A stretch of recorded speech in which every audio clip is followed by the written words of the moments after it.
He should have known. That's what he'll think later, in Rome, as she sleeps beside him under a different name. He should have understood, the moment he saw her smile before that sailboat, that the rest of his life was sealed, and that it would take away everything he had ever had. He just didn't know whether it was the best or the worst thing that had ever happened to him. You are listening to a story exclusively narrated on the Dark Romance Stories channel. Relax and step into the world of love stories filled with mystery, emotions, and passion. Don't forget to like, subscribe to the channel, and leave a comment to support us. This content is the property of Dark Romance Stories. Please do not copy or re-upload it in any form. The Beaumont Hotel ballroom glittered like the inside of a jewelry box, and Nico Ferrante hated every inch of it. He stood near the towering windows on the 42nd floor, a glass of untouched Barolo in his hand, watching Boston's harbour lights tremble far below. Behind him, 300 of the city's wealthiest people pretended they had earned their money cleanly. He knew better. He knew which judge took envelopes, which senator's son had a problem he'd buried, which developer had borrowed from the Ferrante family and was now, quietly, terrified. Power, Nico had learned by the age of 12, was simply the inventory of other people's secrets. "You're brooding," said Salvatore, materializing at his elbow like he always did, silent, grey-suited, 60 years old, and devoted to the family since before Nico was born. "People notice when the boss broods at a party." "People notice when the boss is here at all," Nico said. "I gave $100,000 to a children's hospital. Let them photograph the check and leave me alone." Salvatore's mouth twitched. "Your grandfather built this family by being seen in rooms like this, smiling, shaking hands." "My grandfather is dead." Nico set the wine on a passing tray. "And I'd like to live long enough to enjoy not being him." It was an old argument, worn smooth between them, and they both knew it would end the way it always did, with Nico staying and smiling and shaking hands, because the family did not permit him the luxury of an exit. 4 generations had built the Ferrante name into something that did not let a man simply walk away. Even the youngest boss in Boston's history, 32 years old, crowned at 28 when his father's heart gave out in a Charlestown restaurant, could not resign from a throne built of blood and obligation. He was scanning the room, calculating how soon he could vanish, when he saw her. She was standing by the silent auction tables, frowning at a framed photograph of a sailboat, as though it had personally insulted her. She wore a deep emerald dress, simple, almost severe against the room's parade of sequins. Dark auburn hair pinned up, a few strands escaping at her neck. No jewellery except small gold studs. She looked, Nico thought, like someone who had wandered into the wrong party and decided to make the best of it. Then she laughed. At her own private joke alone, a quick, bright sound, and something in Nico's chest, a thing he had assumed was scar tissue all the way through, turned over. "Who is that?" he asked. Salvatore followed his gaze. "Don't know. Want me to find out?" "No." Nico was already moving. "Stay here." She didn't look up until he was beside her. "You're scowling at a sailboat," he said. "I'm scowling at the price of a sailboat." She glanced at him, grey eyes quick and assessing, the eyes of someone used to reading people fast and being right. "Someone bid $40,000 on a weekend on this thing." I make decent money, and I couldn't bid $40 without feeling sick. Then you're at the wrong table. I'm at every wrong table tonight. She gestured at the room with her champagne flute. My hospital made me come. Good for fundraising, they said.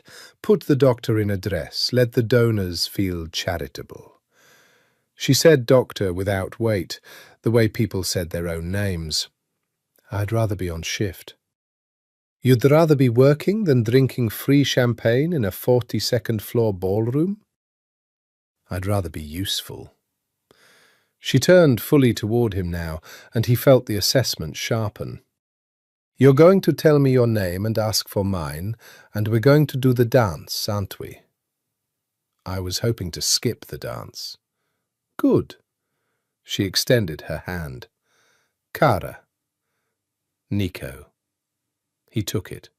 Her grip was firm, warm, certain, a surgeon's hand or close to it. What kind of doctor scowls at sailboats? Emergency. The kind that sees what happens to people who buy boats and then drink on them. A flash of dark humour. You? He had a dozen answers, all of them lies, all of them rehearsed. Investments, import-export, real estate.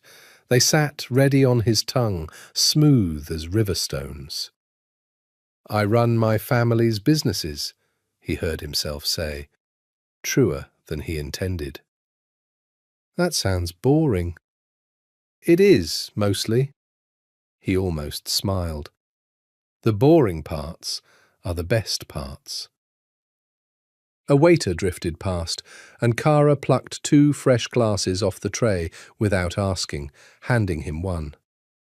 Here, if we have to suffer through the dance, we should at least be hydrated for it. And against every instinct that had kept him alive for 32 years, the instinct that said, never trust a stranger, never want anything you can lose, never let your face show what your blood is doing, Nico Ferrante stood by a table of overpriced sailboats and let himself laugh. They talked for 2 hours. He learnt she had grown up in South Boston, the daughter of a fireman who died when she was 16, and a mother who held 3 jobs and never complained. He learnt she ran 4 miles every morning, whether she'd slept or not, that she hated cilantro and small talk and people who tipped badly. He learnt she had a brother she adored and argued with constantly, a brother in law enforcement, she said vaguely, the way people protect family they're proud of and worried about at once. He did not ask the brother's name. He would, later, give anything to be able to tell himself he didn't know to ask. She learnt that Nico listened, really listened, the way few men did, his dark eyes fixed on her like she was the only fact in the room worth knowing. She learned he was funny in a dry, controlled way, that he tipped the waiter $200 without making a show of it, that there was something behind his stillness she couldn't name, a watchfulness, a tension held so long it had become posture. She told herself it was just intensity. Rich men were often intense. It was practically a job requirement. I have to go, she said finally, when the crowd had thinned and the band was packing up. 6 a.m. shift. Let me drive you. I have a car. Then let me call you. She studied him for a long moment, and he understood she was deciding something larger than a phone number. Then she took his phone from his hand, took it, unhurried, like she had every right, and entered her number herself. Don't text me at 2 a.m., she said. I'm probably elbow deep in someone's chest.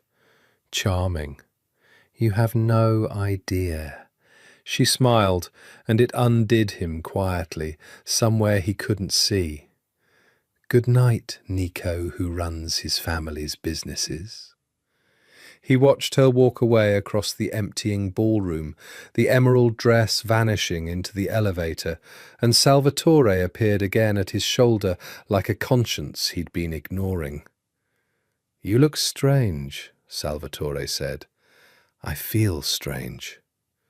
"Good strange or bad strange?" Nico looked at the doors where she'd disappeared.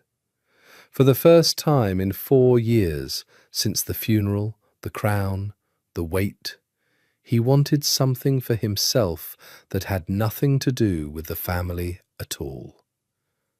"I don't know yet," he said. He should have. That was the thing he'd think later, in Rome, with her sleeping beside him under a different name. He should have known the moment he saw her laughing at the sailboat that the rest of his life had just been decided and that it would cost him everything he had ever been. He just didn't know yet whether that was the best or the worst thing that had ever happened to him. He texted her at noon the next day. "Not 2 a.m. Lunch?" She replied 4 hours later, between a cardiac arrest and a kid who'd swallowed a marble. "Can't. Tomorrow?" Tomorrow became a cafe in the North End, and the cafe became a walk along the harbour, and the walk became 3 weeks that Nico would, for the rest of his life, think of as the only time he had ever been entirely, recklessly happy. He was careful at first. Old habit. He took her to places that were public but not too public, watched the doors out of reflex, kept his phone face down. He told Salvatore he was handling something and let the old man assume it was business. He did not bring her into his world, and he told himself it was for her sake. It was, partly. It was also that he could not bear to watch his world touch her. But the careful man kept slipping. He found himself laughing on the phone in the back of his car while his driver pretended not to listen. He found himself buying a paperback she'd mentioned, a battered crime novel, just to have read the things she'd read. He found himself, one rainy Tuesday, standing in the emergency room waiting area at the end of her shift, holding 2 coffees, because he simply could not wait until evening to see her face. "You can't just show up at a hospital," she said. But she was smiling, hair pulled back, scrubs creased, exhausted and luminous. "I brought coffee." "You brought good coffee, which is worse, because now I'm going to expect it." She took the cup, drank, closed her eyes. "God, where did you even find this?" "I know a guy." "You always know a guy." He did. That was the trouble with everything. He always knew a guy who could get a table, a guy who could fix a problem, a guy who could make a person disappear. He had spent his life surrounded by guys, and not one of them had ever made him feel the way Cara did when she fell asleep against his shoulder on his couch during a movie neither of them watched. On the 10th day, he took her to dinner at a restaurant he owned through 4 shell companies, though she didn't know that. The owner, who knew exactly who Nico was, bowed slightly too low, and Cara caught it. "Do you own this place?" she asked, half joking. "Why would you think that?" "Because the owner looked at you like you could close it down." She tilted her head. "And because you never look at the menu, you always know what's good." She saw too much. He was learning that about her, learning it with a mix of terror and helpless tenderness. She read people the way he did. It was the thing that made her so good at her work, the way she could glance at a patient and know what was wrong before they finished speaking. She was the first person in years he could not fully fool, and instead of frightening him away, it made him want to be a man who didn't need fooling. "I have a stake in it," he admitted. "Family money. Your family's businesses." She said it lightly, but her eyes lingered. "You're awfully vague about those." "They're boring." You keep saying that. She set down her fork. Nico, I'm a grown woman. I've seen things in that ER that would make you faint. You don't have to protect me from the fact that your family is rich and weird about it. Half my donors tonight made their money doing something they'd never explain at a dinner table. He looked at her across the candlelight, the auburn hair, the grey eyes that missed nothing, the mouth that had laughed at a sailboat, and he came as close as he ever would in those 3 weeks to telling her the truth. My family is the Ferrante family. We run South Boston. I have ordered men to do things I cannot say out loud.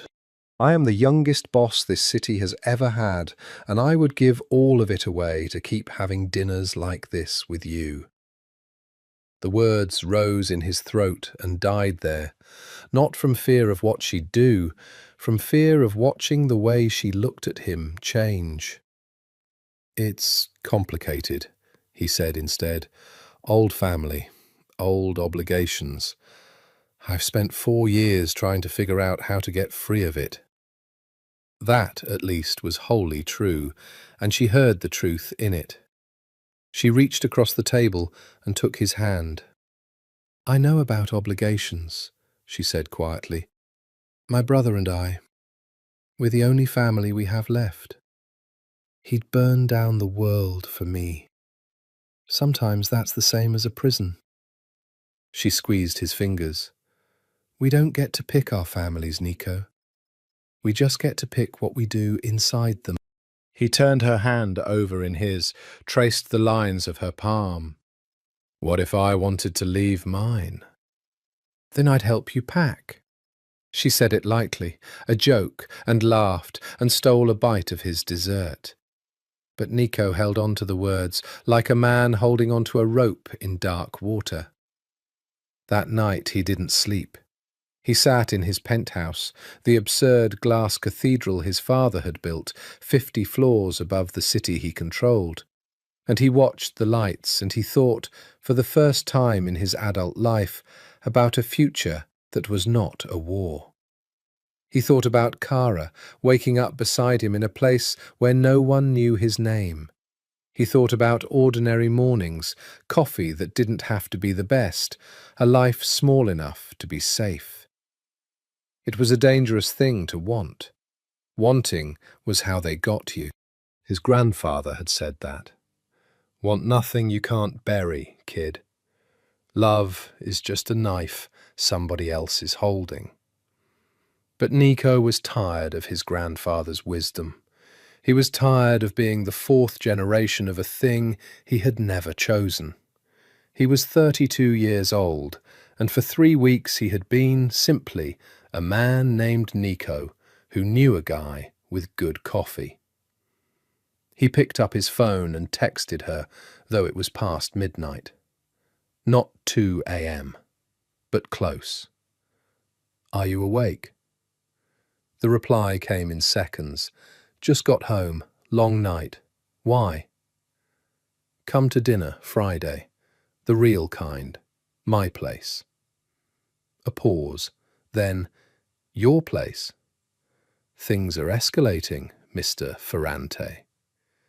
He stared at his own last name on the screen, the name she still thought meant nothing. Yes, he typed. They are.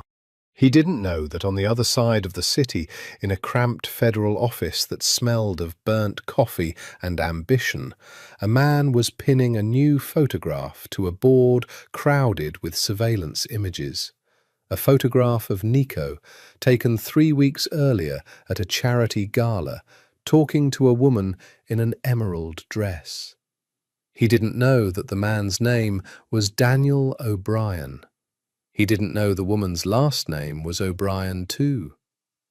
Daniel O'Brien had not slept in his own bed in 9 days. He'd been living on the office couch, on gas station coffee, and a rage so old it had become a kind of fuel. 11 years he had spent in the Bureau's organised crime division. 6 of those years he had spent on one family, the Ferrantes. He stood before the board now at 1 a.m., the office empty around him, and looked at the new face he'd added. Nico Ferrante, 32, fourth generation. The youngest boss the city had ever seen and, Daniel had to admit it, hating the admission, the smartest. Under Nico, the family had gone quiet, cleaner. The street violence had dropped, the money had gone digital and grey and almost impossible to trace. The old man, Nico's grandfather, had been a butcher. Nico was a surgeon, and surgeons left no mess. "You think you're untouchable," Daniel muttered at the photograph. "You think because you wear nice suits and don't dump bodies in the harbour anymore that you're not what your grandfather was." He'd been close twice. Twice he'd had a witness ready to testify, and twice the witness had vanished, not killed, just gone, relocated overseas with a new bank account and a new name, courtesy of money Daniel could never quite trace back to the family. Nico didn't kill problems, he solved them. It was, in its way, more terrifying. His eyes drifted, as they had a dozen times that night, to the gala photograph. Nico, half smiling, head bent toward a woman. Daniel had requested it as part of routine surveillance of the event. He'd flagged Nico's attendance, pulled the security footage, had an analyst grab stills of everyone Nico spoke to for more than 30 seconds. Standard. He'd flipped through 40 faces without a flicker. Then he'd reached this one, and his whole body had gone cold. He knew that emerald dress. He'd seen it hanging on the back of a door. He knew that auburn hair, that profile, that specific tilt of the head that meant she was about to say something sharp. "No," he'd said aloud to the empty office. "No, no, no." He'd zoomed in until the pixels broke apart. There was no mistaking her. His sister, his Cara, standing in a 42nd floor ballroom, laughing at something Nico Ferrante had said, looking at the most dangerous man in Boston like he was charming. Daniel had thrown his coffee mug across the room. It had shattered against the board, leaving a brown stain dripping down over the array of dead and ruined faces, and he'd stood there, shaking for a full minute before the cold, professional part of him took over. "She doesn't know," he told himself. "She can't know. Cara would never. She hates everything I hunt. She watched what this kind of family does. She watched Dad." He cut the thought off. Their father hadn't died fighting a fire. Not exactly. He'd died responding to a warehouse blaze that the arson unit later linked, quietly and never officially, to a dispute between two crews on the south side. Daniel had been 19, Cara 16. He'd never told her the full truth of it, that their father had burned to death inside a fire that men like Nico Ferrante had set over money. He'd carried that alone, the way he carried everything, and he'd turned it into a career, into 11 years, into this board. And now his little sister was on it. For 3 days he watched. He told himself it was diligence. It was cowardice. He pulled phone records, not her content. He didn't have a warrant and wouldn't get one for her, but metadata, the pattern. Calls and texts between her number and a burner that pinged off towers near the Ferrante penthouse. Dinners, a coffee run to her hospital. The pattern of a courtship. She didn't know. The more he watched, the surer he became. She thought she'd met a rich, mysterious man named Nico who ran his family's businesses. She thought she'd gotten lucky. She'd never been in more danger in her life. On the 4th day, Daniel called her. "Hey, stranger," she answered, warm, distracted, the ER loud behind her. "I was going to call you. I've been a terrible sister." "You're never a terrible sister." His voice came out rough. Kara, can you come by tomorrow? My place. I need to talk to you about something. A pause. He knew her tells the way she knew Patience. She'd heard something in him. Danny, what's wrong? Are you okay? I'm fine. It's work stuff. Just come by, please. Okay. After my shift. Around 8? Another pause. Danny, you're scaring me. Good, he thought, and hated himself for it. You should be scared. It's nothing, he lied. Drive safe. He hung up and looked at the board one more time, at the grey surgeon in the good suit, half smiling at his sister, at 6 years of work, at a father who'd burned.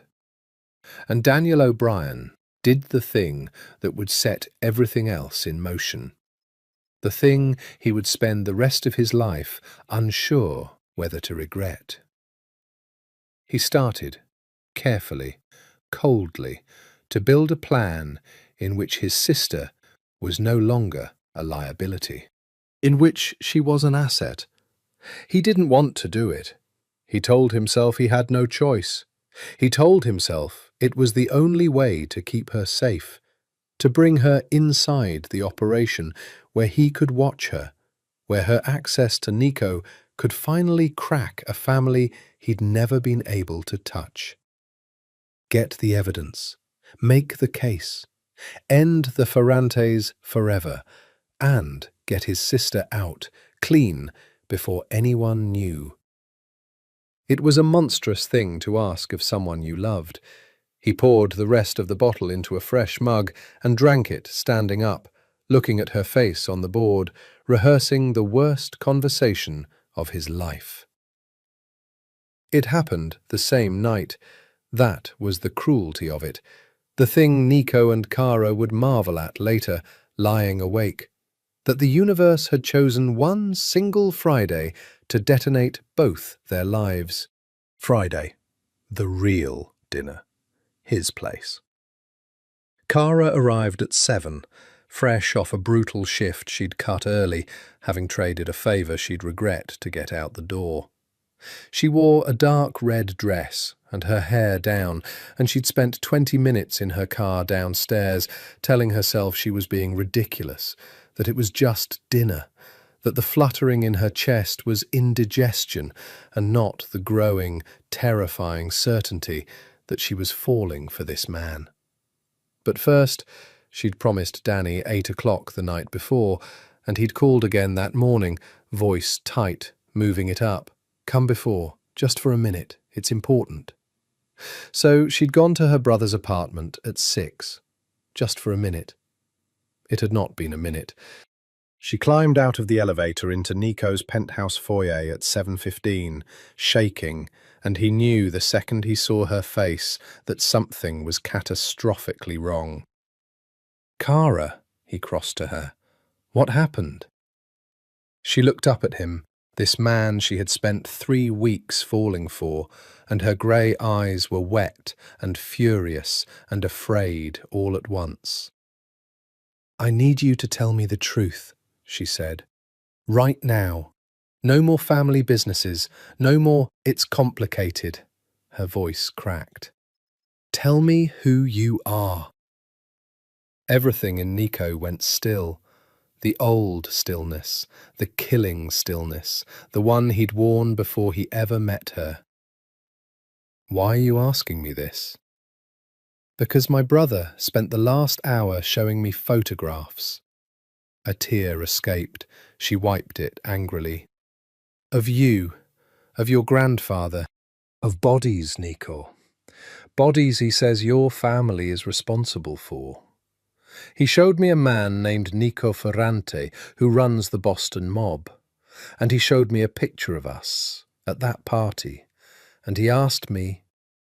Her voice broke completely. He asked me to spy on you. The room tilted. Nico reached for the back of a chair. Your brother, he said slowly. Your brother in law enforcement. FBI. Organized crime. He's been hunting your family for 6 years. She laughed, an awful sound. I didn't know. I swear to God, Nico, when I met you, I had no idea. I didn't know your last name meant anything. And there it was, both blades falling in the same instant. She had just learned what he was, and he had just learned what she was. Not an enemy, not a plant, but worse, more impossible. The sister of the one man on earth, dedicated to his destruction. For a long moment, neither of them moved. The city glittered behind the glass, indifferent. "Is it true?" she whispered. "What he said? Are you—" Yes. He didn't look away. He had decided somewhere in the last 30 seconds that whatever else happened, he would never lie to her again. "I am the head of the Ferrante family. Everything your brother told you is true. The businesses, the money, the—" He couldn't say bodies, not to her, not with her father's profession sitting unspoken between them. "The history. It's all true." She made a small, wounded sound and sat down hard on the arm of the sofa, as though her legs had simply quit. 3 weeks, she said. 3 weeks, and you never— I was going to tell you tonight. It was true. He'd decided it that afternoon. I had it planned. I was going to tell you everything and then ask you to let me leave it, to get out, with you. He laughed, bitter at the ruin of it. I had a whole speech. A speech. She put her face in her hands. God, Nico, my brother wants me to destroy you. He wants me to wear a wire. He showed me my father's— She stopped, looked up. Something hardened in her face, some decision being made in real time. He told me things tonight, about my father, about how he really died. I don't even know if they're true. He's using everything he has to make me hate you. Is it working? Nico asked quietly. The question hung in the air.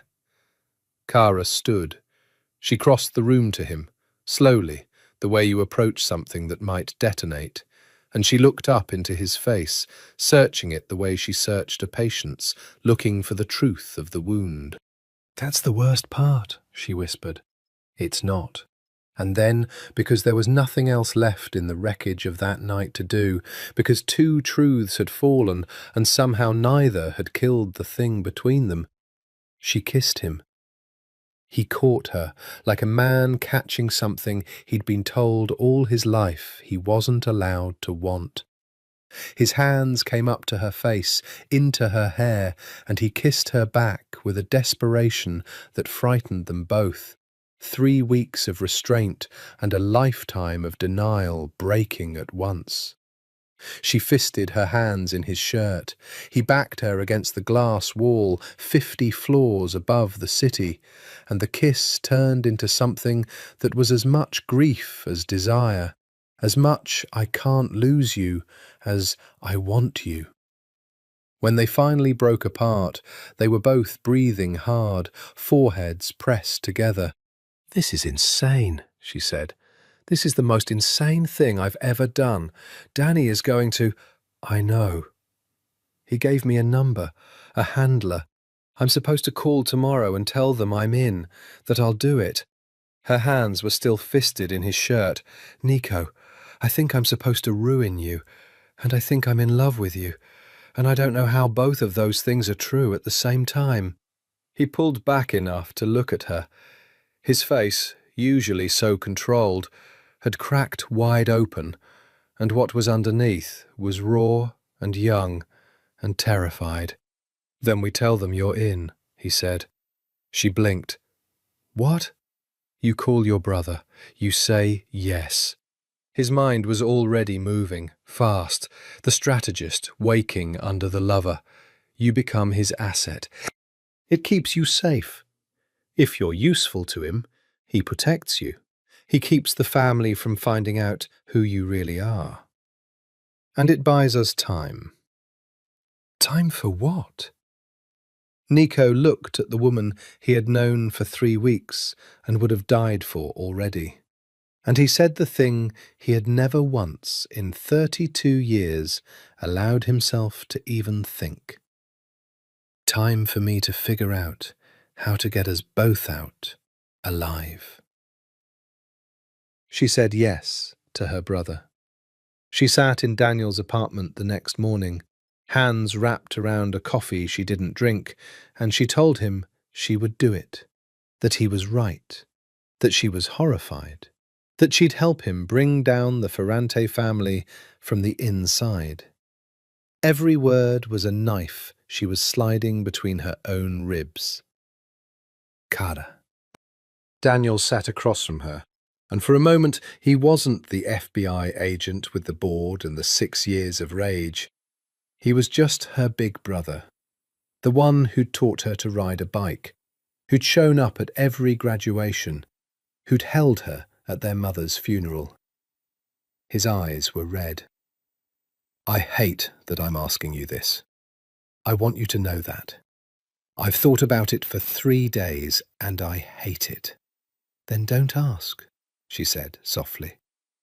I have to. He leaned forward. Because if I don't bring you in, you're just a civilian dating a mob boss.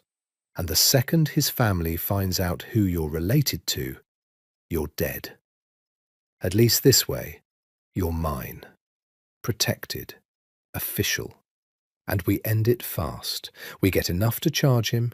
We pull you out, witness protection if we have to. 6 months, maybe less. Then it's over and you're safe and he's where he belongs. Where he belongs. She thought of Nico's face cracking open the night before. She thought of, I had a whole speech. What exactly do you want me to do? She asked. Keep seeing him. Don't change anything. That's the most important part. Don't get nervous. Don't pull away. He'll smell it. Daniel slid a small box across the table. Inside, a phone. Burner, encrypted.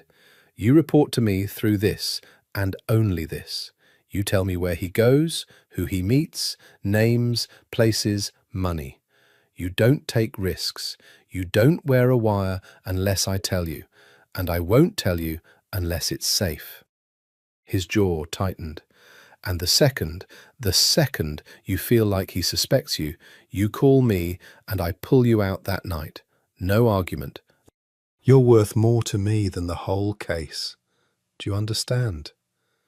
She looked at her brother and understood, with a grief that nearly undid her, that he loved her completely. That everything he was doing, even this, especially this, came from love. That he genuinely believed he was saving her, and that she was about to betray him with every breath. I understand, she said. Daniel exhaled, some terrible weight shifting off him. Okay. He scrubbed his hands over his face. I need you to know something else. About Dad. Danny, no, listen. His voice roughened. The warehouse fire. It wasn't an accident, Cara. The arson unit linked it to a turf dispute. Southside. 2 crews fighting over the docks, and one of them torched a building to send a message, and Dad ran in because that was who he was, and he didn't come out. Daniel's eyes filled. Families like the Ferrantes did that. Maybe not them specifically, I could never prove it, but men exactly like them. That's why I do this. That's why I can't let it go. Dad died for their money. Cara sat very still. She had spent half her life thinking her father died a hero in an ordinary fire. Now her brother was handing her a different father, one who'd burned in the gap between 2 criminal crews. She thought of Nico. "Did your family do this?" she would ask him later, that night, gripping his arm in the dark. "Did your family burn my father?" And he would go pale and quiet and spend a week, a real week, with real fear in his eyes, finding out, pulling old records, leaning on old men, until he came back to her and said, "It wasn't us. I swear it, on my own life, Cara. It was the Donovan crew. We weren't even on the docks then. I checked everything." And she would believe him because she had learned by then to read when he was telling the truth, and because she needed it to be true. But that was later. Now, in her brother's apartment, she only nodded and let him think the story had done its work, and felt the ground shift beneath her feet. "I'm sorry," Daniel said. "I'm sorry you have to do this. I'm sorry about all of it." "I know," she said. And she did. She left with the burner phone heavy in her bag and drove, not home, but to the harbour, where she sat in her car for an hour and cried until she had nothing left. Then she did the math, cold and clear, the way she did when a patient was crashing and there were 3 things going wrong at once, and she had to choose. She loved Nico Ferrante. That was simply a fact now, like a diagnosis. It did not care whether it was wise. She loved her brother. That was also a fact, older and deeper, woven into who she was. And the two of them were on a collision course, and she was standing exactly in the centre of it. And the only question was whether she could find a way for everyone she loved to survive. She picked up the burner. She picked up her own phone. She held one in each hand, the 2 halves of her impossible life, and she made the only choice she could live with. She texted Nico on her real phone. "I said yes. He thinks I'm his. We have time. I love you, you impossible man, and I'm going to get us out of this." Then she texted Daniel on the burner. "I'm in. I'll see him tonight. I'll report tomorrow." 2 messages, 2 loyalties. One woman holding the fault line of the entire city in her 2 trembling hands. She didn't know yet that being a double agent in a war between the man you love and the brother who raised you is not a position anyone survives intact. She didn't know that within weeks Nico would discover exactly what she was, and that what he did in response would burn the whole map down. She only knew, that night, driving to his penthouse with both phones in her bag, that she had never been so frightened or so certain of anything in her life. For 3 weeks they lived a double life, and it was, God help them both, the happiest either of them had ever been. Cara reported to Daniel. She gave him things, real things, small things, carefully chosen. The name of a restaurant. The fact that Nico had met with a man named Russo on Tuesday. Things Nico told her to give. Feed him the small fish, Cara, the things that don't matter, the things that make you look like you're working. So that her brother would believe in her, would keep her close, would keep her safe. And Nico, in turn, fed her the small fish to feed. It became a strange, intimate ritual. He would lie with her in the dark of his penthouse, her head on his chest, and murmur, "Tell him about the meeting at the Tremont. Tell him I was nervous. Let him think he's getting close." And she would laugh, despite everything, at the absurdity of being coached by the target on what to tell the hunter. "This is the strangest relationship in the history of the world," she said one night. "Probably." His fingers traced idle patterns on her bare shoulder. I had a strange relationship once with a woman whose father I owed money to. This is stranger. That's not comforting. It wasn't meant to be. She propped herself up on an elbow to look at him. In the half-light of the city through the glass, his face was softer than the world ever saw it. He had become, over these weeks, something she suspected no one else had ever witnessed. Undefended.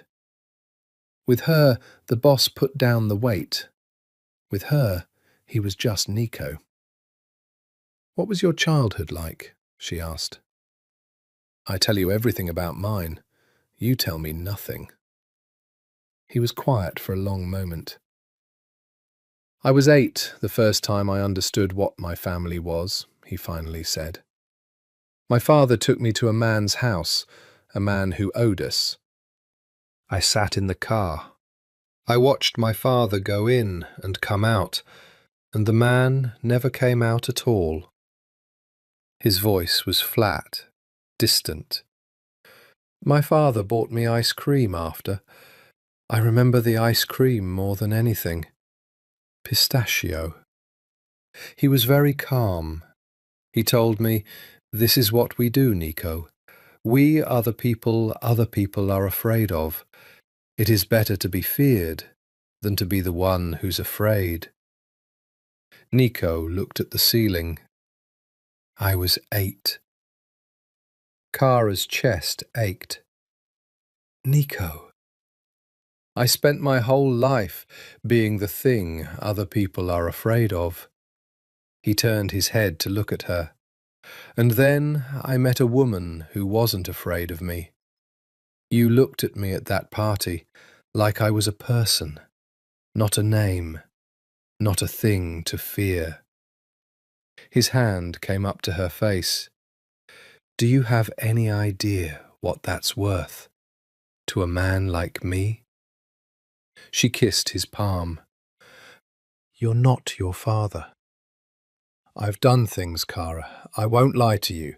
Not bodies, not with my own hands, not in years, but I've decided things. I've made calls that ended lives. I run a thing that hurts people. I can't pretend that I'm clean." "I'm not asking you to pretend," she held his face. "I'm asking you to leave it. You said you wanted out, so we get you out." "It's not that simple. The family doesn't let you leave. There's no resignation letter. There's only—" He didn't finish. "There's only what?" "Death, or testimony."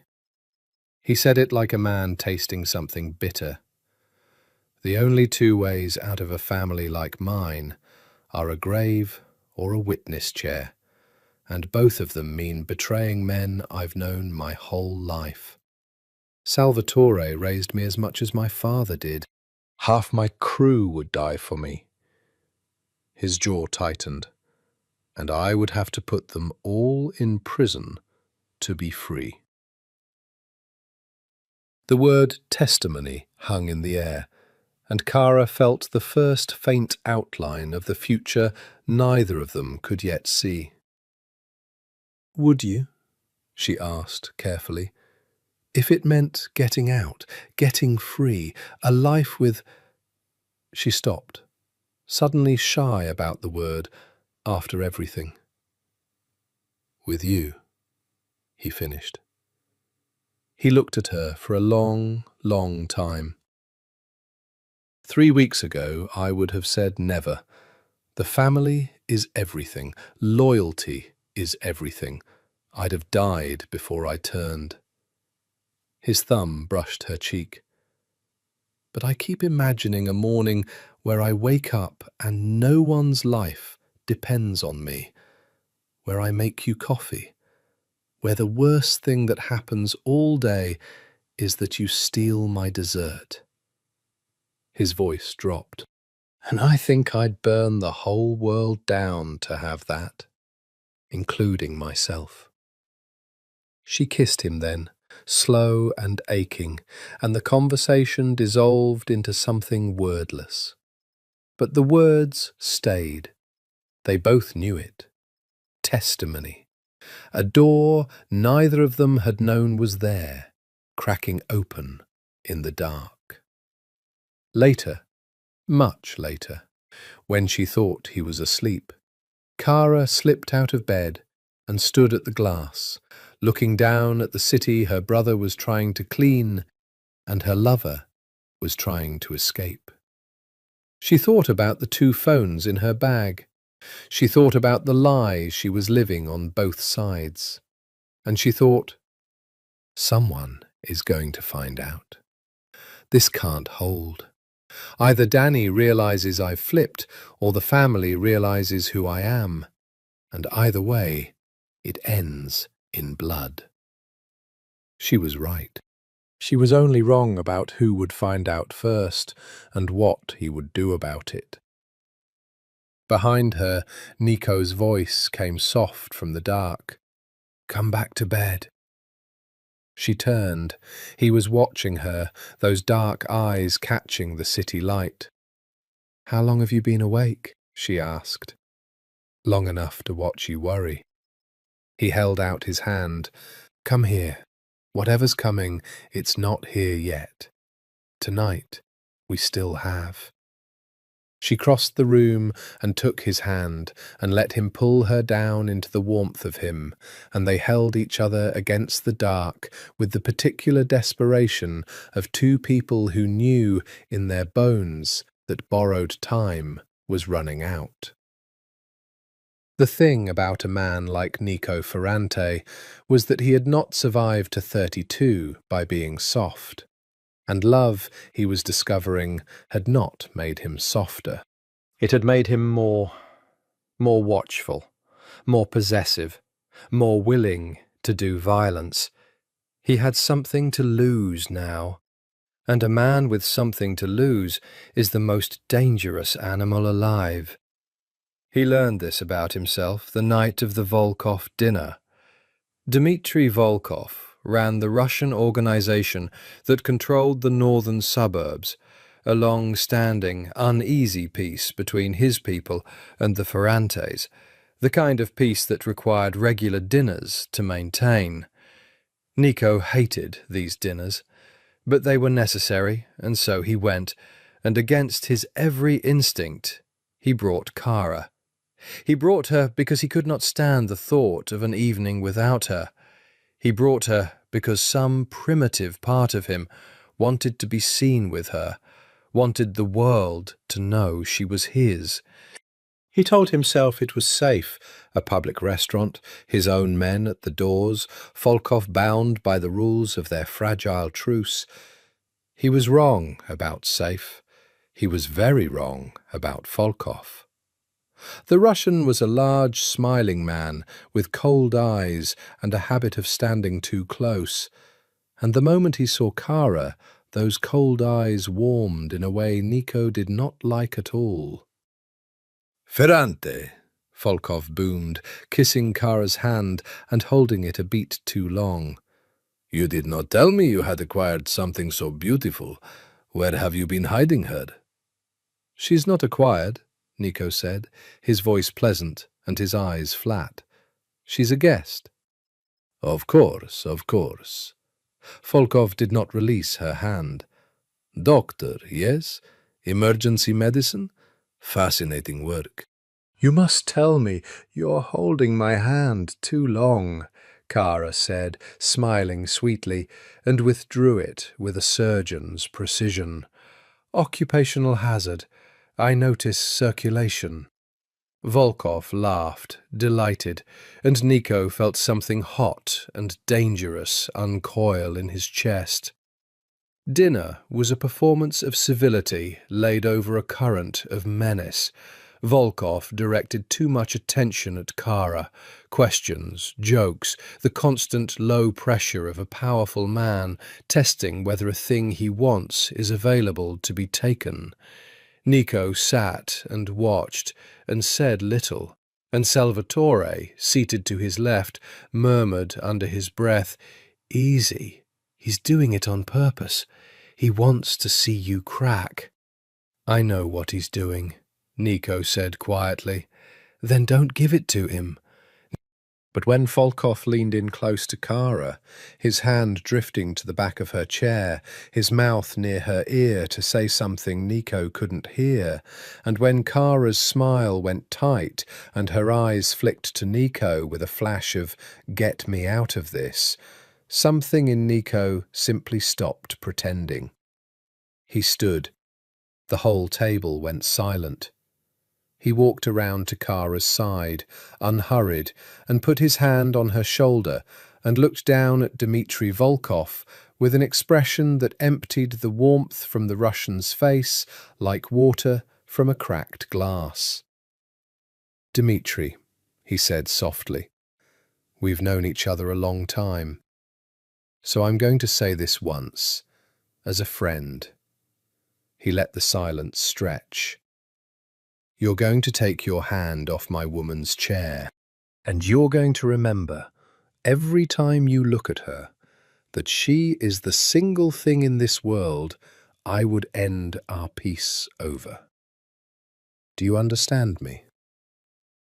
The restaurant had gone utterly still. Volkov's men shifted. Nico's men shifted. The truce hung on a knife's edge. Then Volkov laughed. A real laugh this time, almost admiring, and lifted both hands in surrender. "Forgive me, I forget myself around beauty." He sat back. "You are a lucky man, Ferrante, and a careful one. I had heard you'd gone soft. I see now you've simply gone quiet. Those are different things." "Very different," Nico agreed, and sat back down, and the dinner resumed. And the peace held, barely. But in the car afterward, the mask came off. "You can't do that," Kara hissed, furious and shaken. "You can't square off with a Russian mob boss over a man touching my chair. People could have died, Nico. Your men, his men." He was going to keep pushing. Nico's jaw was tight, his hand white-knuckled on his knee. Men like Volkov push until someone stops them. I stopped him. By threatening to start a war, by making it clear what you cost. He turned to her, and there was something raw and almost frightening in his face. "I don't know how to do this halfway, Kara. I've never had anything I cared about. My whole life I made sure of that, because caring is a weakness they use against you. And now there's you, and I find that I would burn it all. The truce, the peace, the family, all of it, before I'd let a man like Volkov so much as breathe on you." He looked away, ashamed of the intensity, unable to stop it. "It's not romantic, it's pathological, I know that." Kara stared at him. The fury drained slowly out of her, replaced by something more complicated. She had wanted, all her life, to be loved fiercely. She had not understood until this moment that fierce love came with teeth. "It scares me," she admitted quietly. "Not you.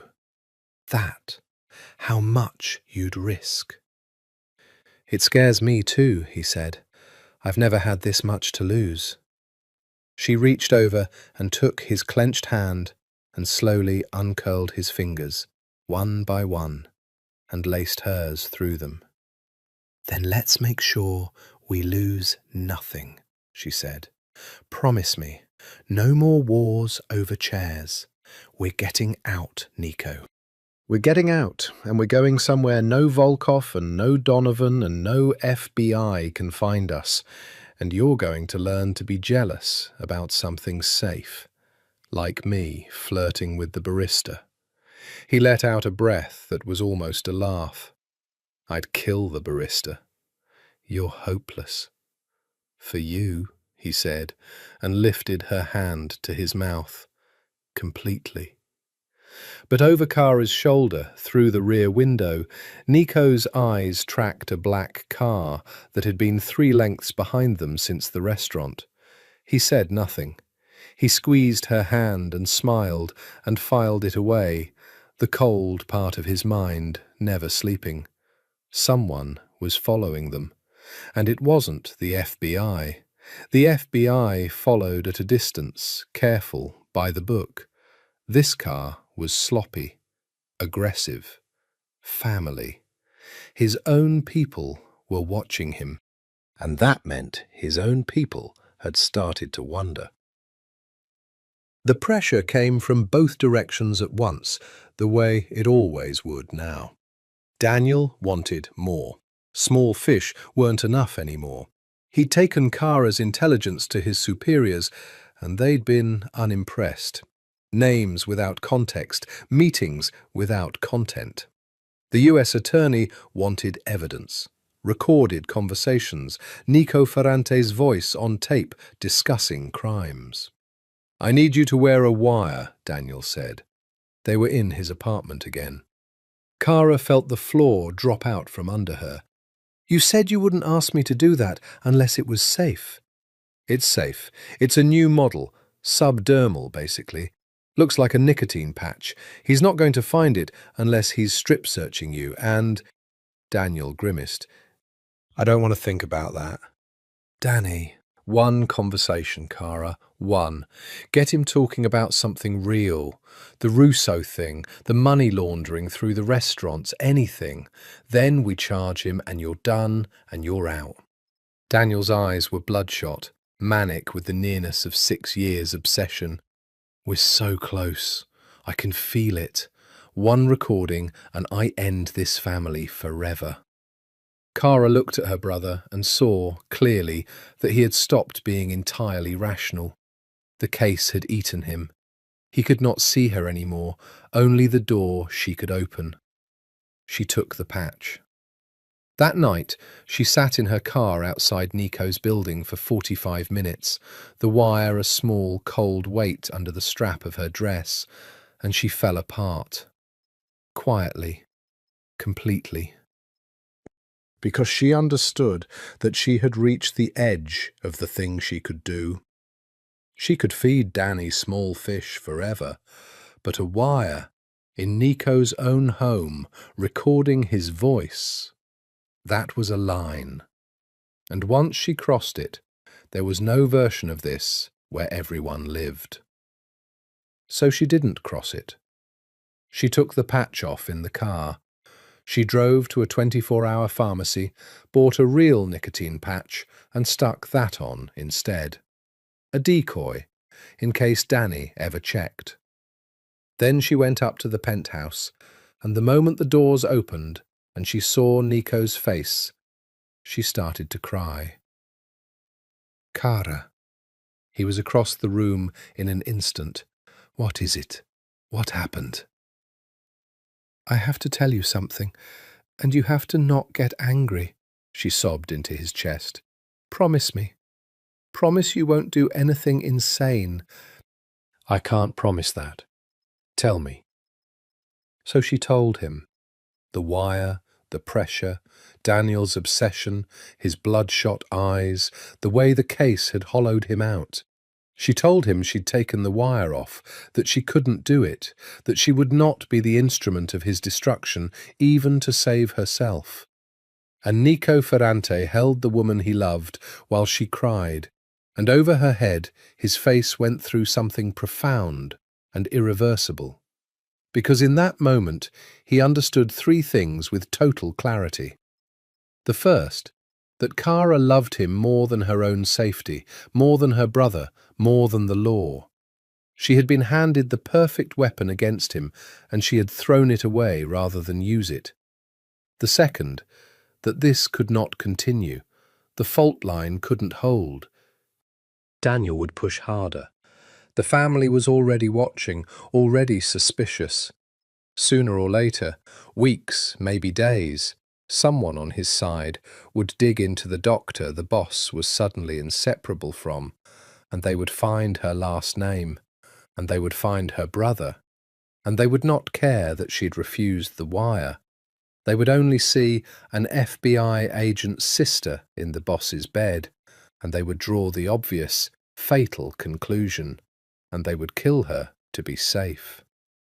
And the third thing, the thing that settled over him like a verdict, there was only one way out.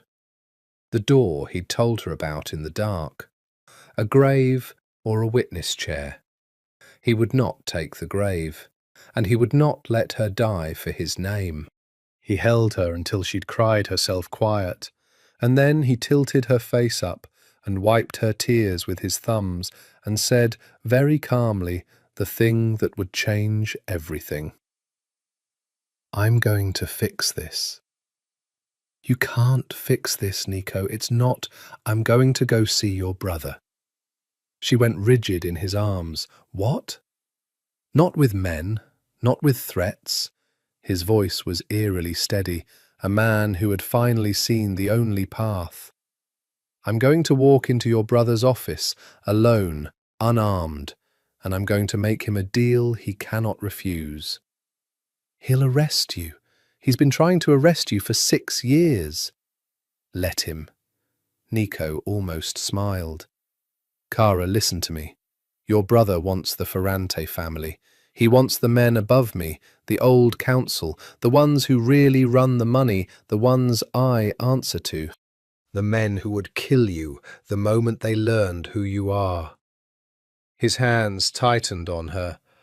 "I'm going to give them to him. All of it. The accounts, the names, the roots, the bodies. Everything I've spent 32 years protecting. I'm going to hand it to the FBI on a silver plate."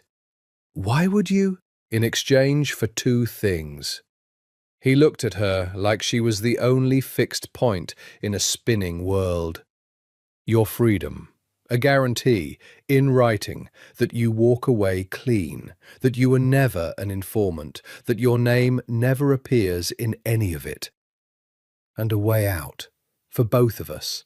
New names, a new life, somewhere far from here." Cara stared at him, the enormity of it crashing over her in waves.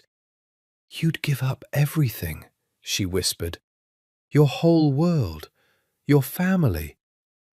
You'd put men who raised you in prison.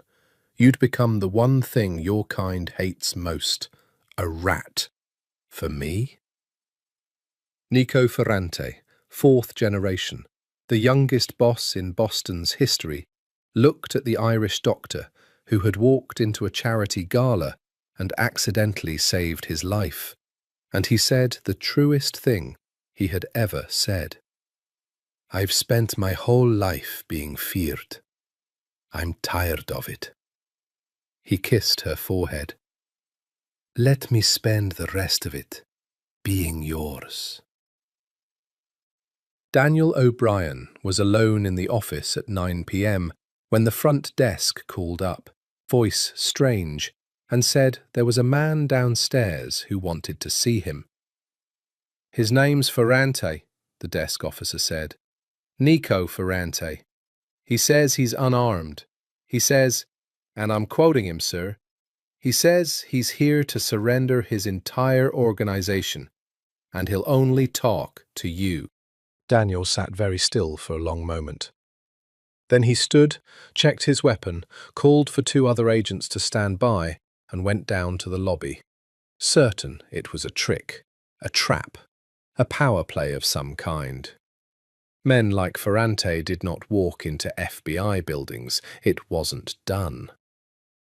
But there he was, standing in the harsh fluorescent light of the federal lobby, hands visible, dressed in a simple dark suit, no entourage, no lawyer, no weapon, just a man.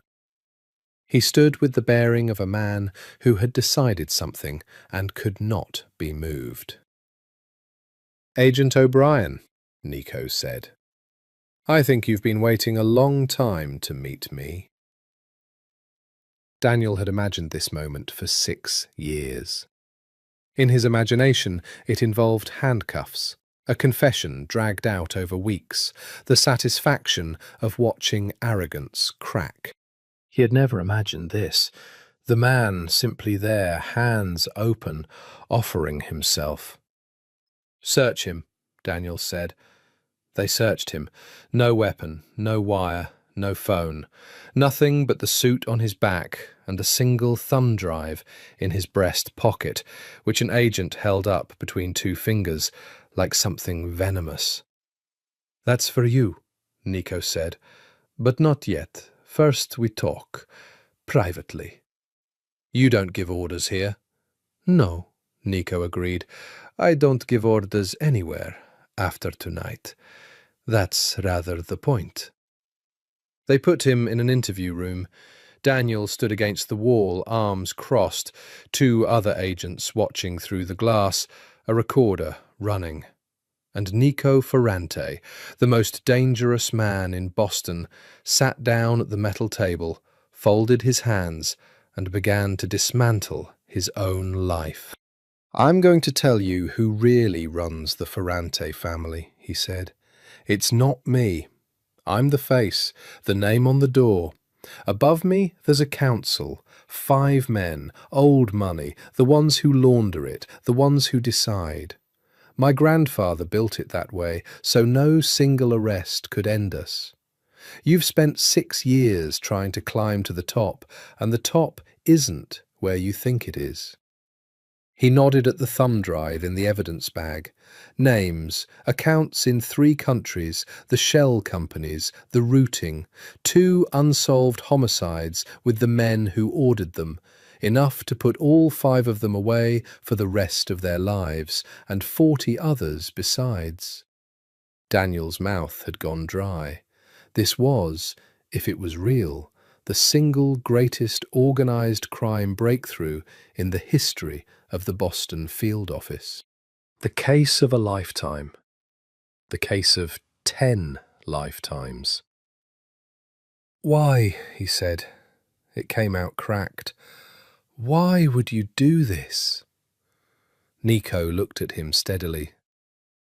"Because of your sister." The room went cold. Daniel uncrossed his arms. "You leave her out of your mouth. She refused to wear the wire," Nico said quietly. "You gave it to her tonight. She took it off in her car. She bought a fake one from a pharmacy in case you checked. She would rather have you think she failed than help you put me away."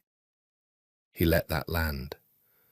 "She loves me, Agent O'Brien, and I love her more than I have ever loved anything, including my own life, which is the only reason I'm sitting in this chair. So before you decide what to do with me, you should understand exactly what I'm offering and what I'm asking for in return." Daniel's hands had curled into fists. Everything in him, 6 years, his father, the board, screamed that this was a manipulation, that the man was using Kara as leverage. But there was something in Nico's face he couldn't make fit that theory. He had interrogated 1,000 men. He knew the difference between a man playing a card and a man telling the truth and hating that it was true. "What do you want?" Daniel said. 3 things. Nico held up a finger. 1. Your sister walks away completely clean. She was never an informant. Her name appears in no file, no report, no testimony. As far as the world will ever know, she was a doctor who dated a man and didn't know what he was. You will swear to that, in writing, and you will protect it with everything you have. Because the day her name surfaces is the day the council's friends kill her. And believe me, they have friends everywhere, including, possibly, in this building. Daniel's stomach turned, because he knew it was true. There were leaks. There were always leaks. 2, Nico continued, I testify, fully, against the council, against the family, against everyone. But I do it as a cooperating witness, with the protection that comes with that. Witness security, new identity, the full program. And 3? Nico's composure flickered just slightly for the first time. She comes with me, into the program, wherever they put me. A new name for her too, beside mine. He met Daniel's eyes without blinking. "I know what I'm asking. I'm asking you to lose your sister to keep her alive. She can never come back here. You can never see her except how the program allows, and it allows almost nothing. I'm asking you to choose between having her near you and having her breathing." His voice dropped. "I've done the math 100 times. There's no version where she stays in Boston and lives. The moment my family realizes who she is, and they will, they're already watching me. She's a loose end. I can't protect her here. Nobody can. The only way out for her is out of this life entirely. With me, because she won't go without me, and because—" He stopped. "Because I won't go without her." Silence. Daniel turned away.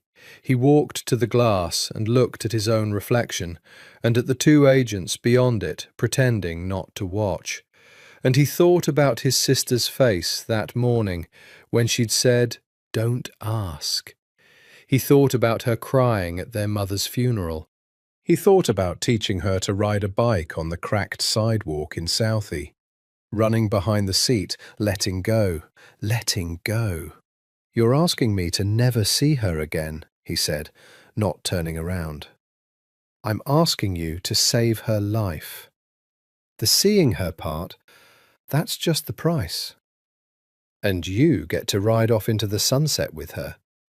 The man who burned my father's city to the ground." Nico was quiet a moment. "Your father died in a fire on the South Docks. A turf war between the Donovan crew and a Vietnamese outfit over container space. The Ferrantes weren't on the docks in those years. My grandfather had pulled us out after a federal sweep. I checked the records myself. I checked them for Kara, because she asked me, because she needed to know. It wasn't us, Agent O'Brien. I'm not going to pretend my family never killed anyone. We did. I won't insult you. But we didn't kill your father." He paused. "I can put the Donovan men who set that fire on the same thumb drive. If you want them. Consider it a gift." Daniel stood at the glass for a very long time. When he finally turned around, his eyes were wet and his jaw was set, and he looked 10 years older than he had that morning. "If you're lying to me," he said, "if any part of this is a play, if you hurt her, ever, if you so much as—" "I won't." "If you do," Daniel said, "there is no program deep enough. There is no name far enough. I will find you. Do you understand me, Ferrante?" Nico Ferrante looked at the brother of the woman he loved, and for the first time all night he smiled. A real, exhausted, almost grateful smile. "I'd expect nothing less," he said. "Now, do we have a deal?" It took 3 days to build the deal, and they were the longest 3 days of Kara's life. She wasn't allowed in the room. The negotiations happened in a secure facility. Nico, a federal prosecutor, 2 agents who weren't Daniel — he'd been forced off the formal proceedings the moment his relationship to a key witness's partner came to light — and a defense attorney the government had to provide. Kara waited in a safe house, a beige, nothing apartment with the blinds drawn and an agent outside the door, and she paced, and she did not sleep, and she imagined every way it could go wrong. Nico called her each night on a monitored line. He couldn't say much, but he said enough. "It's holding," he told her the first night. "They want it. They want it so badly it scares me." The prosecutor looked at the thumb drive, and I thought she might cry. "Are you okay?" A pause. I betrayed my whole family today, Kara. I gave a federal prosecutor the names of men who held me at my baptism. His voice was hollow. Salvatore. I gave them Salvatore. The man taught me to drive, taught me to tie a tie. He's going to die in prison, and it's because of me. She pressed the phone to her ear. Nico, don't tell me it's okay. It's not okay.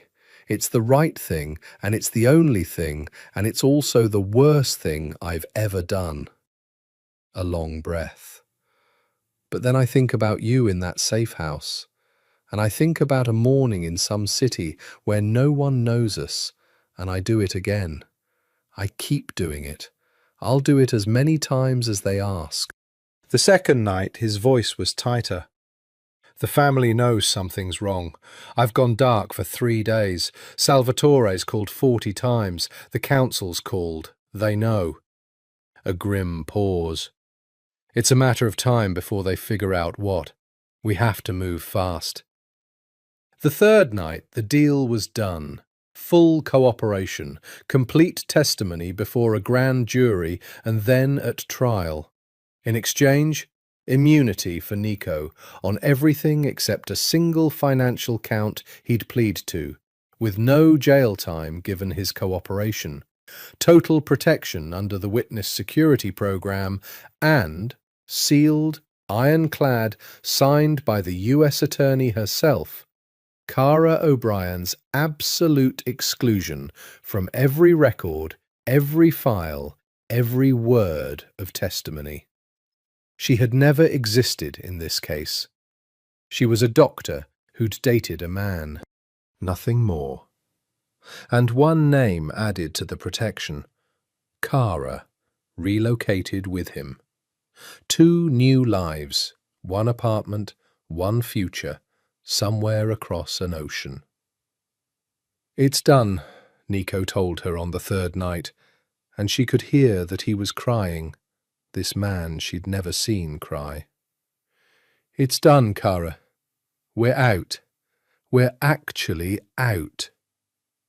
She sank to the floor of the beige apartment with the phone against her face and wept with relief. It should have been the end. In a kinder story, it would have been the end. The deal signed, the future secured, the lovers safe. But the council had not survived 4 generations by being slow. They figured it out on the 4th morning, before the arrests, in the narrow window between Nico's signature and the FBI's coordinated takedown. A leak. One of the friends Nico had warned about, a clerk, a cop, someone with a debt to the family, whispered 3 words into the right ear. Ferrante is cooperating.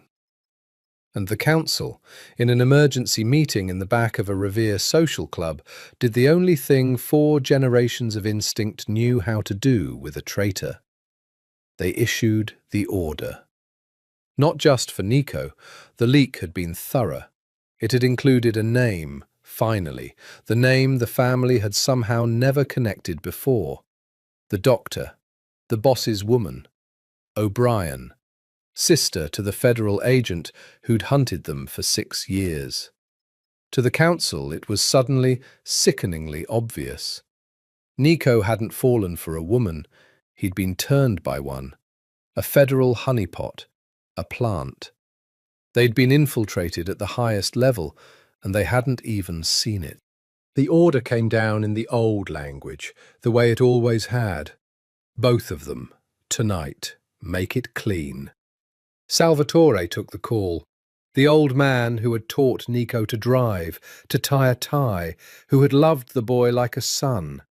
Salvatore took the order, and he was quiet for a long moment, and the council heard him sigh. He's still my boss, Salvatore said. He's a rat, the eldest of the council said. He gave us to the FBI. There's no boss anymore, Sal. There's just a problem. Solve it, or you're part of it.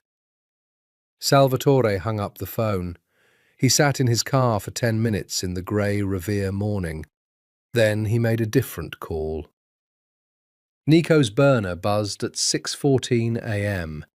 He was in the federal safe house, packing the single bag they'd allow him, when he saw the name, and his blood went cold. Salvatore.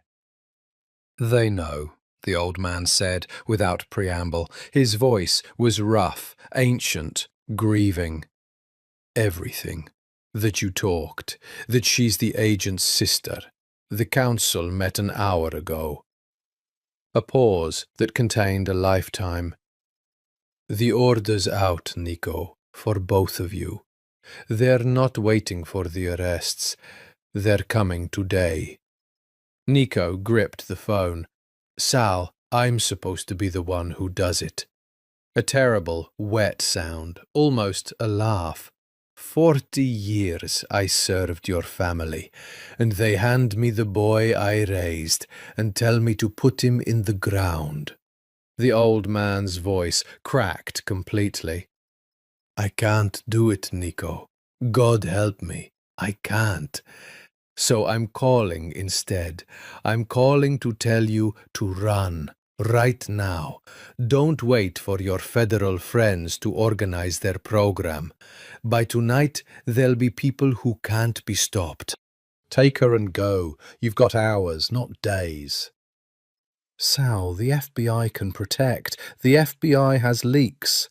That's how the council found out, Nico, from inside your protection. You think the program is safe right now, today, with the order this hot? You'll be dead before the paperwork clears. A breath. Get in a car. Drive. Get to where they can't reach in the next 48 hours and let your federal friends catch up to you somewhere safe. Trust no one in between, not even them, especially not the ones who are supposed to be guarding you. Nico closed his eyes. Why are you doing this? They'll kill you for this call. Silence on the line. Then, softly. Because I held you when you were an hour old, Salvatore said. And a man should be allowed one thing in his life he won't do, even for the family. A pause. Go, Nico. Take your doctor. Be happy somewhere I'll never know about. Don't call me again. The line went dead. Nico stood in the safe house, the bag half packed, the grey light coming through the blinds, and he understood that the deal that was supposed to save them had instead lit the fuse. They had hours. They had a car. They had each other and a head start measured in minutes. He picked up his phone and called the one number that mattered. Cara, he said, get dressed, now. We're leaving in 10 minutes, and I need you to do exactly what I say. The rule, when you run, is that you cannot trust anything you would normally trust. Nico knew this the way he knew his own pulse. It had been bred into him. So when the FBI handler arrived at the safe house at 6:40 a.m., early, unscheduled, too early, and knocked with a pattern that was a beat off from the one they'd agreed on, Nico did not over the door. He took Kara's hand, put a finger to his lips, and led her out the back, down the fire escape, into the alley, while the handler kept knocking. That was your handler, Kara whispered, terrified, as they moved fast and low between dumpsters. Why aren't we? He came early, and he knocked wrong. Nico's eyes scanned the street ahead. Salvatore said the leak is inside the program. I'm not betting your life that it isn't him. They came out onto a side street where a car was waiting. Not a federal car, not a family car, but an anonymous grey sedan Nico had arranged through a man who owed him a favour older than the FBI's involvement, a man with no connection to either side. The last clean favour he had in the world. He'd called it in the moment he hung up with Salvatore. "Get in," he said. "Back seat. Down." She got in. He drove. For the first hour they didn't speak. Nico drove like a man who had been trained to drive like this. Surface streets, then highway, then off the highway, then a different highway, never a straight line, his eyes more on the mirror than the road. South, then west, then south again. Kara crouched in the back and watched him become someone she'd never quite seen. Not the lover, not even the boss, but something older and colder underneath both. The survivor the family had forged. "Talk to me," she finally said. "Where are we going?" "South. Away from the city. Away from anyone who'd think to look in the obvious places." He checked the mirror. "The order's local. Boston, the council's reach. The further we get, the thinner it stretches. We need to put real distance between us and them in the first day before they can organise a real hunt. After 48 hours, the heat drops. The order goes from urgent to standing. That's the window we're driving for." "And then what?" "Then we surface. Somewhere far. We call the prosecutor directly. Not the handler, not the program, the prosecutor herself, the one whose name is on the deal.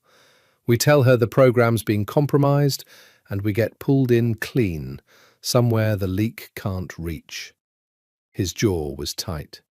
"It's thin, Kara. I won't lie to you. There are 100 ways this goes wrong." "But there's a way it goes right." He glanced at her in the mirror. "There's a way it goes right." They drove. The city fell away behind them, then the suburbs, then the grey nothing of the interstate. Kara watched the mile markers and thought about her brother, who didn't know yet that the people he'd trusted to protect her had instead nearly gotten her killed.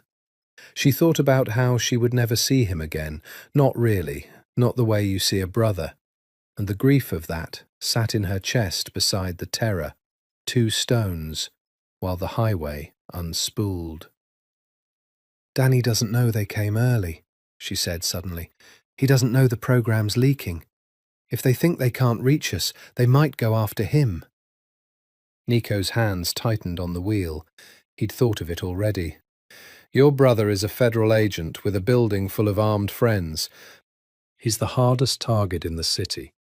They want clean kills, Kara, a doctor and a runaway boss who vanished, not a war with the Bureau. Killing an agent brings down 100 times the heat." He met her eyes in the mirror. "He's safer than we are, and the second we surface clean, the arrests happen, and the council goes down, and there's no one left to give orders. That's the whole game. We survive 48 hours, the indictments drop, and the family that wants us dead stops existing." It was thin comfort, but it was comfort, and she took it.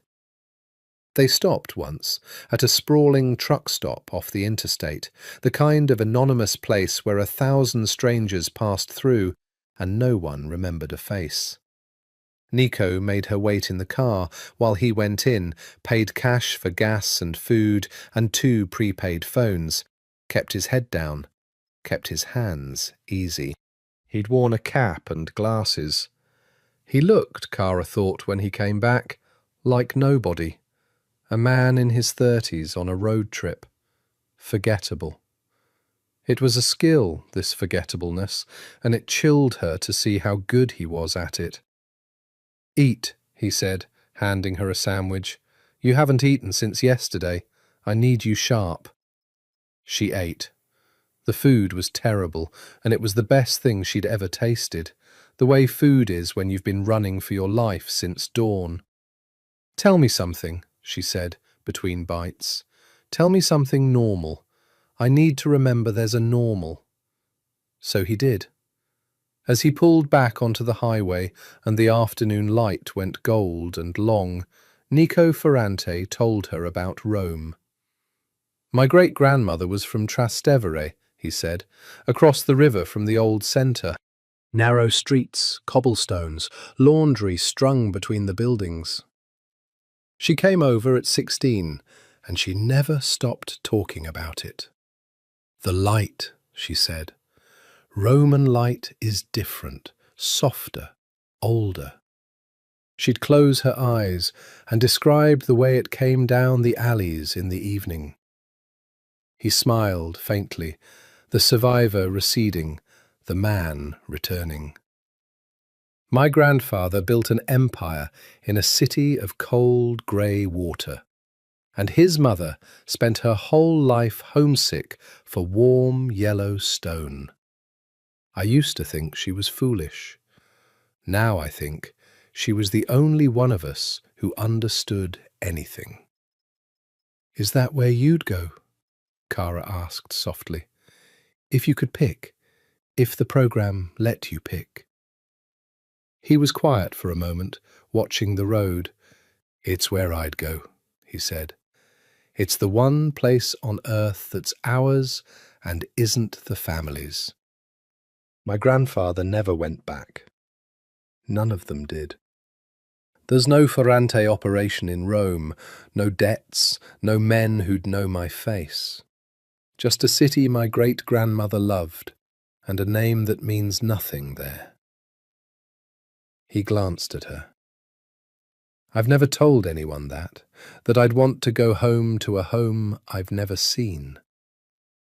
Kara reached forward from the back seat and put her hand on his shoulder, and he covered it briefly with his own before returning both hands to the wheel. "Then we'll ask for Rome," she said. "When we surface, when it's safe. We'll tell the prosecutor, Rome or nothing." "It doesn't work like that. They put you where they put you. Then we'll make it work like that." She squeezed his shoulder. "You handed them the biggest case of their lives, Nico. You gave them a thumb drive worth 10 careers. They owe us a city." "We're going to ask for the right one," he laughed, a real laugh, surprised out of him, the first since dawn, and shook his head. "You negotiate like you're going to get your way." "I usually do. I'm beginning to learn that." They drove into the dark. The first day burned down toward its end, mile marker by mile marker, and the grey sedan carried them south through a country that had no idea two people inside it were running from an order written in a language older than the law. Behind them, in Boston, the leak was working, the council was hunting, and somewhere a man who'd refused to kill the boy he raised was waiting for a knock on his own door that he knew was coming. Ahead of them, hundreds of miles off and across an ocean, a city of warm yellow stone sat in its evening light, not knowing it was about to receive two strangers with new names and old wounds, and a love that had cost them everything they'd ever been. But that was ahead.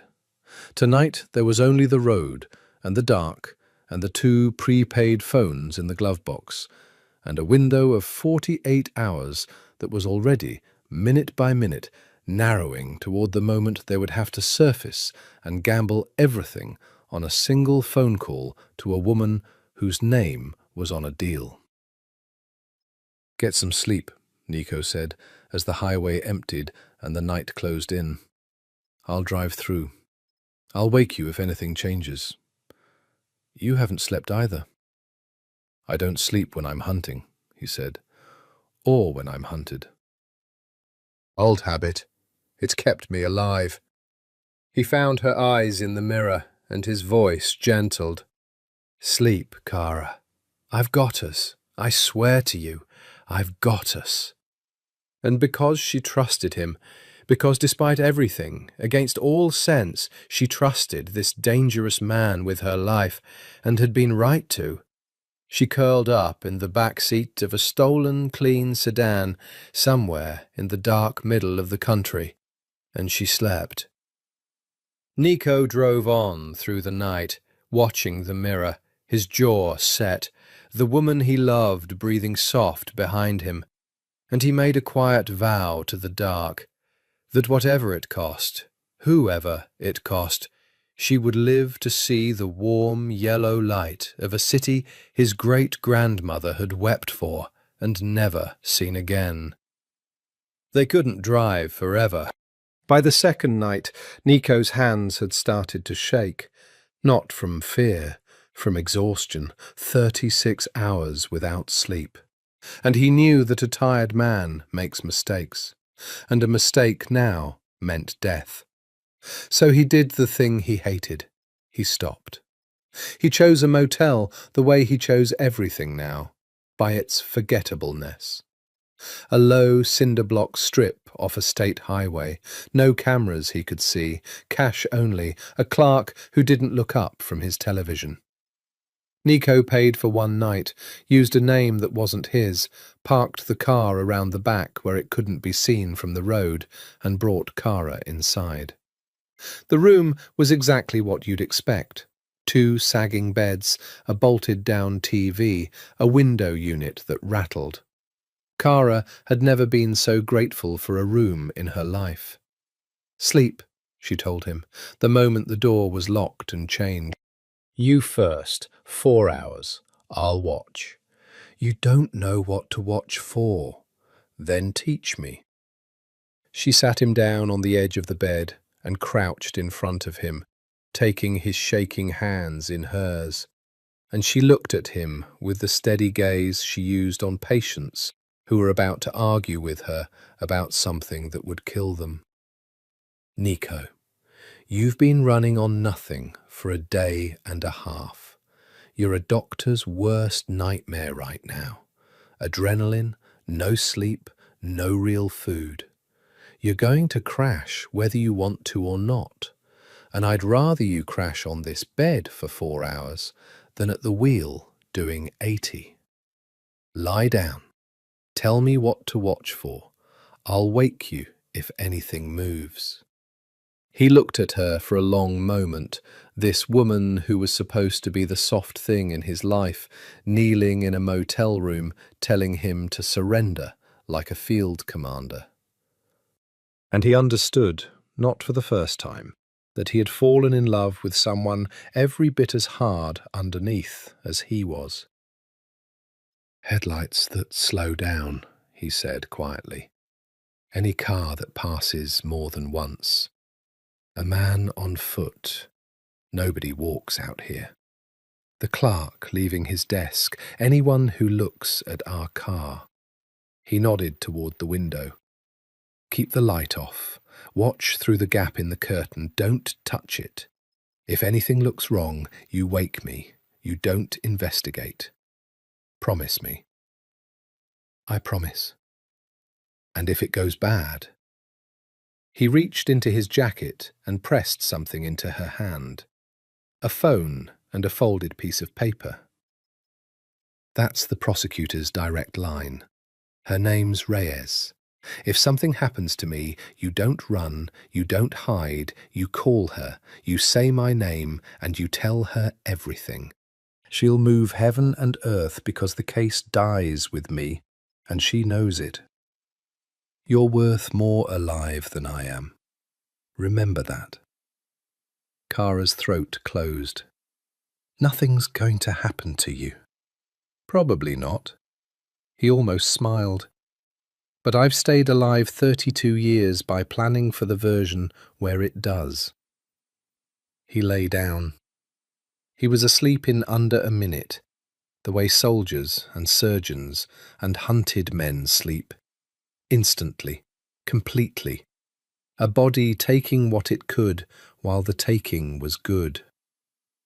And Kara sat in the dark by the window, the prosecutor's number folded in her fist, and watched the empty highway through a 2-inch gap in the curtain. For 3 hours, nothing. The night passed in slow waves. A truck, headlights steady, not slowing. A car, faster, gone. The neon sign buzzing, moths against the glass.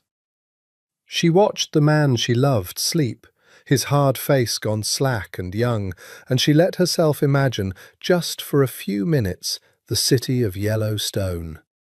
A small apartment, a market in the morning, Nico learning to be a person who wasn't afraid. The thought was so beautiful it hurt. Then, at the edge of the 4th hour, a car slowed. Kara's whole body went cold. It was a dark sedan, and it slowed as it passed the motel, and she watched it roll past their row of rooms, and she watched. She was sure of it, almost sure, mostly sure. Its brake lights flare for half a second as it passed their car parked around the back, just visible from the road at that one angle she'd thought was hidden. The car kept going, down the highway, out of sight. She sat frozen, heart hammering, telling herself it was nothing, a lost driver, a local, anything. But Nico had said any car that passes more than once, and 3 minutes later she counted them, 3 full minutes, her eyes never leaving the road. The same dark sedan came back from the other direction. Slower this time. And this time it pulled into the far end of the lot and stopped, and its lights went off, and nobody got out. She woke Nico the way he'd told her to, a hand on his chest, no light, her mouth at his ear. A car came past twice. It's parked at the far end now, lights off, nobody out. 3 minutes apart. He was awake and alert between one breath and the next, no grogginess, the survivor snapping into place. He moved to the window without turning on a light, looked through the gap for 10 silent seconds. "That's not local," he murmured.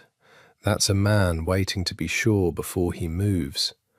His mind was already working, fast and cold. He's confirming the car's ours. He'll wait, watch for movement, then come to the door, or wait for us to leave and take us in the lot. He turned to her, and his voice was very calm, which frightened her more than panic would have. "Get your shoes on. We're going out the bathroom window. Now. Quiet." "The car." "We leave the car. The car's burned the second he made it." He was already moving, gathering the bag, the phones. "There's a field behind this place, and a frontage road past it. We go on foot, we stay low, we get to the road, we flag down anything that moves, and we pay them whatever they want to drive us to the next town." He pressed the prosecutor's number into her hand again. "And if we get split up, if anything happens, you call Reyes and you don't look back. Promise me again." "I promise." Her hands were shaking now, the doctor's steadiness finally cracking. "Nico." "I know." He cupped her face for 1 second, one stolen second, in the dark of a dying motel room, with a killer in the parking lot. "I know. We're going to make it. Now climb." She climbed. The bathroom window was small and stiff and opened onto the cold dark of a field gone to weeds behind the motel. Kara went first.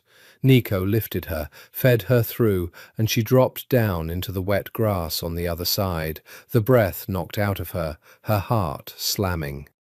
Nico came after, larger, the frame scraping his shoulders, and then he was beside her in the dark, low, his hand finding hers. "Don't run," he breathed. "Running draws the eye. We move fast and low and steady toward those lights." He nodded at a faint glow far across the field, the frontage road, headlights crawling along it. "Stay in the dark between us and the road. Go." They went. The field was longer than it looked. The ground was uneven, holes and ruts hidden in the weeds, and twice Kara nearly went down. The cold cut through her clothes. Behind them, the motel sat low and quiet, its neon sign buzzing, and she didn't dare look back to see if the dark sedan had moved, if a door had opened, if a man was crossing the lot toward a room that was now empty. They were halfway across when she heard it. A sound that didn't belong. A car door. Distant, soft, but unmistakable in the country silence. Then another. Two of them, she thought. Not one. Two. Nico had heard it too. His grip on her hand tightened. Faster, he breathed, not running. Faster. They moved faster. The road glow grew closer, the individual headlights resolving now, cars passing every half-minute or so. Close. So close. 100 yards. 80. Behind them, a flashlight beam swept the field. It cut across the weeds in a long, white arc, searching, and Nico pulled her down flat into the grass and lay over her, his body covering hers, and they pressed into the cold, wet earth and didn't breathe while the beam swept past. Over them, around them, the light skating across the tops of the weeds, inches above their heads. It moved on, searching the wrong section. The men were working from the motel outward, methodical, and they'd guessed the lovers had gone the other way first. "When I say," Nico breathed into her ear, his weight warm and solid above her, "we crawl. Toward the road. Stay flat. Don't lift your head." A beat. Now. They crawled. Through the wet grass and the cold mud, elbows and knees, the road getting closer, the beam sweeping behind them, but always a few seconds late, a few yards wide. Kara's hands were freezing, her dress was soaked, and she had never in her life been so completely focused on a single thing. The dark line of the frontage road and the headlights crawling along it. 60 yards. 40. And then a car on the road slowed. For one heart-stopping moment, she thought it was them, more of them, that they'd been flanked. But the car was a pickup, old, and it slowed not because of them, but because of a turn. And Nico made a decision in a fraction of a second. "Up," he said. "Run, now, to that truck, go!" They came up out of the grass and ran, full out now, no more caution, the time for caution gone, across the last 40 yards, and behind them a voice shouted, and the flashlight beams swung and locked onto them, and a man started running, and Nico shoved Kara ahead of him toward the slowing pickup, and she hit the road and threw herself into the headlights, waving both arms. The truck stopped. An old man, a farmer, his face a mask of alarm in the dashlight. "Please," Kara gasped, wrenching the passenger door open. "Please, there are men. They're going to hurt us. Please." Nico was there, shoving her up into the cab, climbing in after, the two of them crushing the old farmer against his own door. "Drive," Nico said, and there was something in his voice.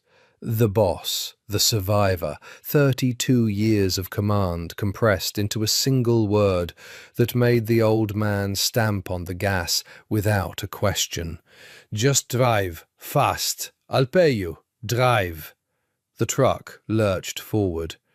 In the side mirror, Kara saw two men reach the road behind them, saw one raise his arm, and Nico shoved her head down below the dash an instant before something cracked against the back of the truck. Not a gunshot, she realized later. Or maybe it was. The old man's radio was up too loud to be sure. And then they were around the bend and accelerating, and the men were gone from the mirror. "Madre di Dio," the old farmer kept saying. "Madre di Dio. What is this? Who are you people?" "We're nobody," Nico said, his voice steadying, his hand reaching for his cash. "We were never here. There's $2,000 in this bag. It's yours if you drive us to the next town with a bus station and forget our faces. Can you do that?" The old man looked at the cash, looked at Kara, soaked and shaking and terrified. looked at Nico's flat, dangerous eyes, and made the only choice a sensible man makes. 2 towns over, he said.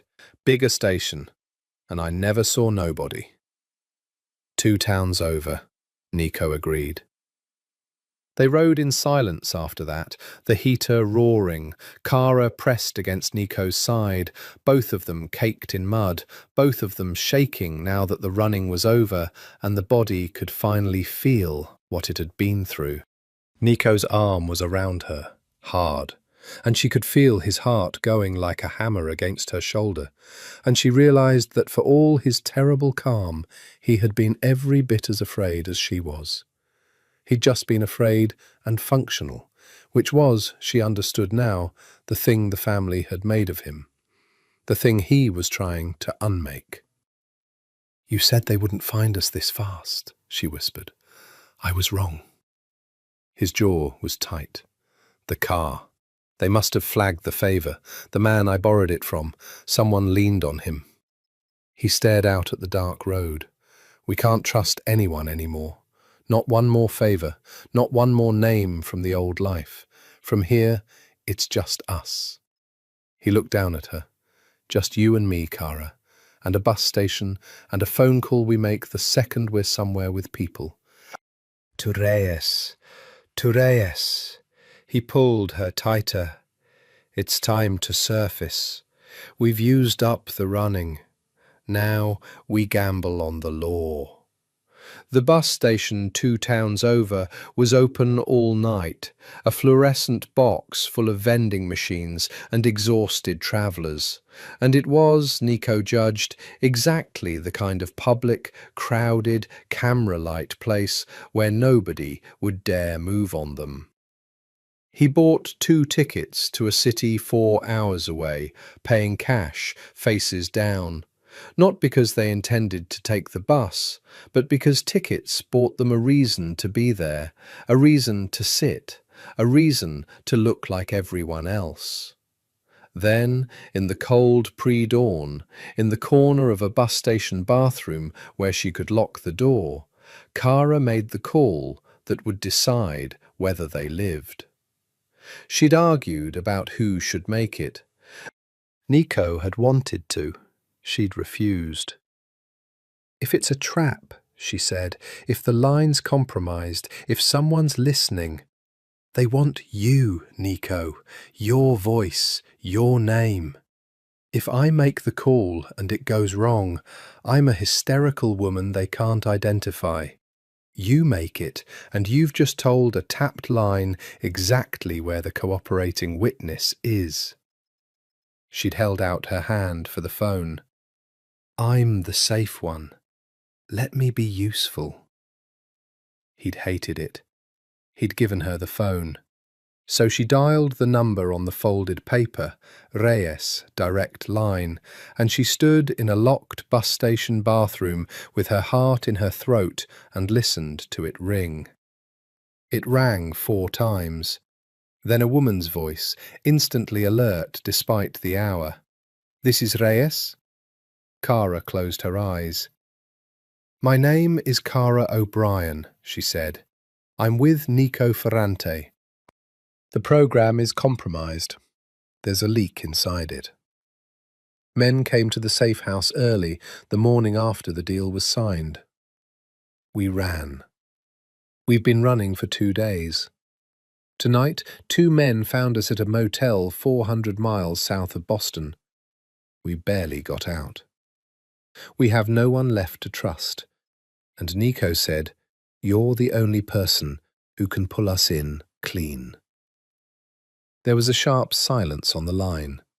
Then Reyes's voice came back, fast and low and absolutely focused. "Where are you right now? Exact location." Kara hesitated, every instinct screaming. "How do I know you're not the leak?" A pause. To her credit, Reyes didn't bristle. "You don't," the prosecutor said. "So here's how you'll know. I'm going to tell you something only the people in that signing room know. The deal we made guarantees one thing that isn't about Ferrante at all. It's a sealed exclusion signed by the US attorney for a person who was never an informant and whose name never appears in any file. The whole point of that clause was to protect a doctor. A beat. Your name is in a sealed annex no one gets to read, Miss O'Brien. Not the agents, not the handlers, not the program. Just me and the US attorney. If the leak came from someone who'd seen your name, they came for Ferrante alone, because they wouldn't know about you. But men came for both of you tonight, which tells me something I need you to hear. Her voice hardened. The leak isn't from the deal. It's from the family's own people guessing who you are. Which means the program itself may be clean. It's the protective detail, the local pieces, the people who knew the safe house address. I can route around them. I can pull you in through a channel that never touched Boston. But I need where you are, and I need it now, because every minute you're in the open is a minute they're closing in. Kara's mind raced through it. The logic, the tells, the things a trap wouldn't bother to construct. It hung together. It was exactly the kind of careful, lawyerly reasoning that couldn't be faked by someone improvising a kill. And underneath the logic, the simpler thing, she had to gamble on someone. They could not run forever. Nico had said it himself. They'd used up the running. There's a bus station, she said, and she told her where. Don't take the bus, Reyes said immediately. Stay in the station. Public, lit, people around. You've done exactly right. I'm going to send a team. Not the Boston program. A team out of the regional field office 2 hours from you. People who have never heard the name Ferrante, who'll be told only that they're escorting a protected federal witness. They'll have a phrase. Reyes paused. When they reach you, they'll say, Trastevere. If anyone approaches you and doesn't say that word, they're not mine, and you run. Do you understand? Trastevere. Kara's breath caught. The neighbourhood his great-grandmother came from. The thing he'd told no one. The thing he'd whispered in the car. How do you know that word? She whispered. Because when Ferrante negotiated this deal, Reyes said, and there was something almost gentle in it now, he asked for exactly one thing for himself that wasn't about safety. He asked if the placement ever allowed it to be sent somewhere specific. He said it like a man asking for something he didn't believe he'd get. I wrote it in the margin of my notes. A pause. He asked for Rome, Miss O'Brien. He asked for a neighbourhood called Trastevere. So that's your phrase. Nobody hunting you would ever know to say it. He gave it to me himself 3 days ago, before any of this. Now sit tight. My people will be there inside 2 hours. Stay in the light. And Miss O'Brien, Reyes's voice dropped. Tell Ferrante his information held. Every name on that drive checked out. He gave us the case of the century. We're going to keep our end. I'm going to keep our end. Sit tight. The line went dead.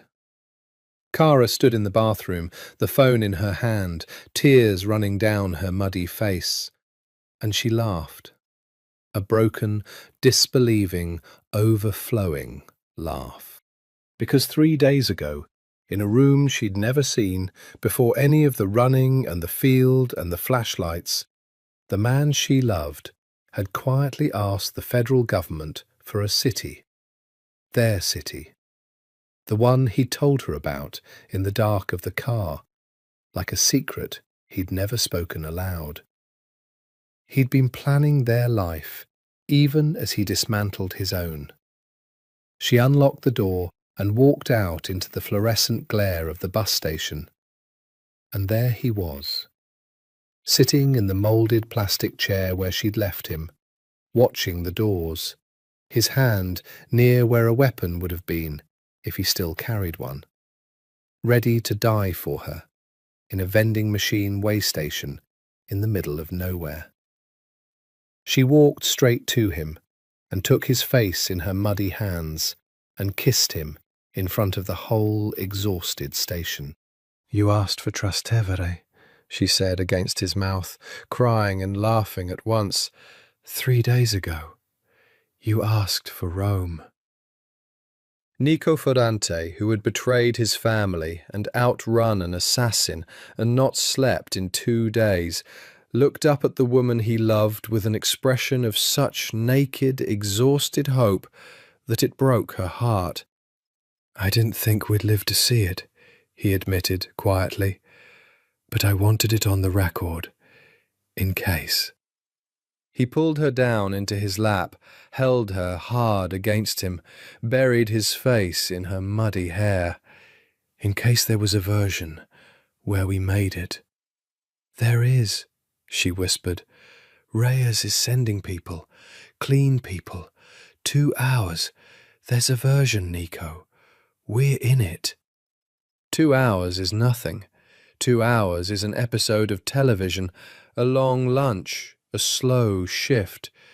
2 hours waiting in a bus station for people who will either save your life or end it is the longest stretch of time that exists. They sat in the corner, backs to the wall, where they could see both doors. Nico had positioned them with the unconscious precision of a man who had spent his life calculating exits.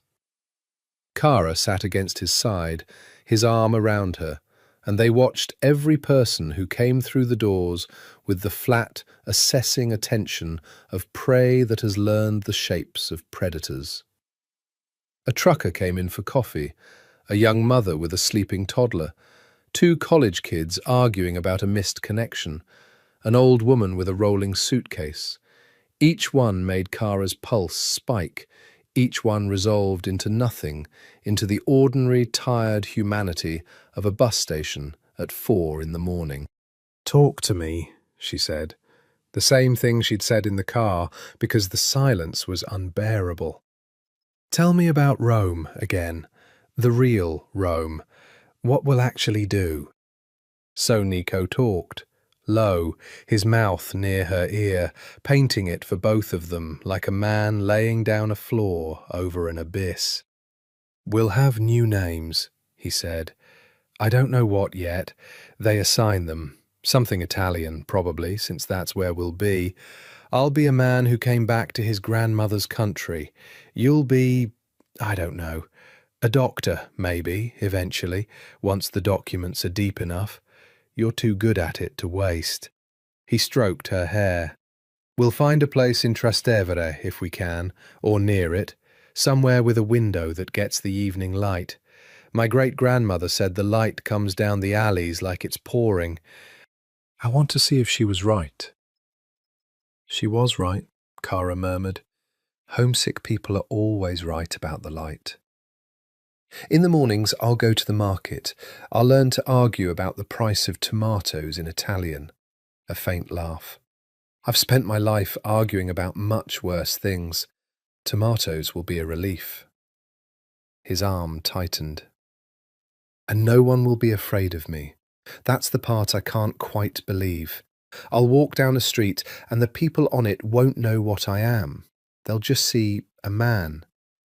Maybe a man whose wife is a doctor. Maybe a man who's happy." His voice roughened. "I don't know how to be that man yet, Kara. I've never been him. I'm going to be bad at it. I'm going to flinch at doorways and check mirrors and sleep badly for years. You should know what you're getting." She turned her face up to his. "I'm an ER doctor. I'm getting a man with the worst case of hypervigilance I've ever seen and the worst sleep hygiene in Europe." She kissed his jaw. "I'll fix you slowly. It's what I do. I take broken things and I keep them alive long enough to heal." "Is that what I am? A broken thing you're keeping alive?" "You're the man I love," she said simply. The broken part is just a diagnosis. Diagnoses aren't destinies, Nico. They're just where you start the treatment. He kissed her then, slow and deep, in the fluorescent light of the bus station. And for a moment, the two doors and the predators and the order written in old language all fell away, and there was only the two of them, muddy and exhausted, and absurdly, impossibly in love. At the 90-minute mark, a black SUV pulled into the lot. Kara felt Nico go to stone beside her. His hand moved her slightly behind him, his body angling between her and the door, every muscle ready. Two men got out, dark jackets, easy movements, the unmistakable bearing of people who carried weapons for a living.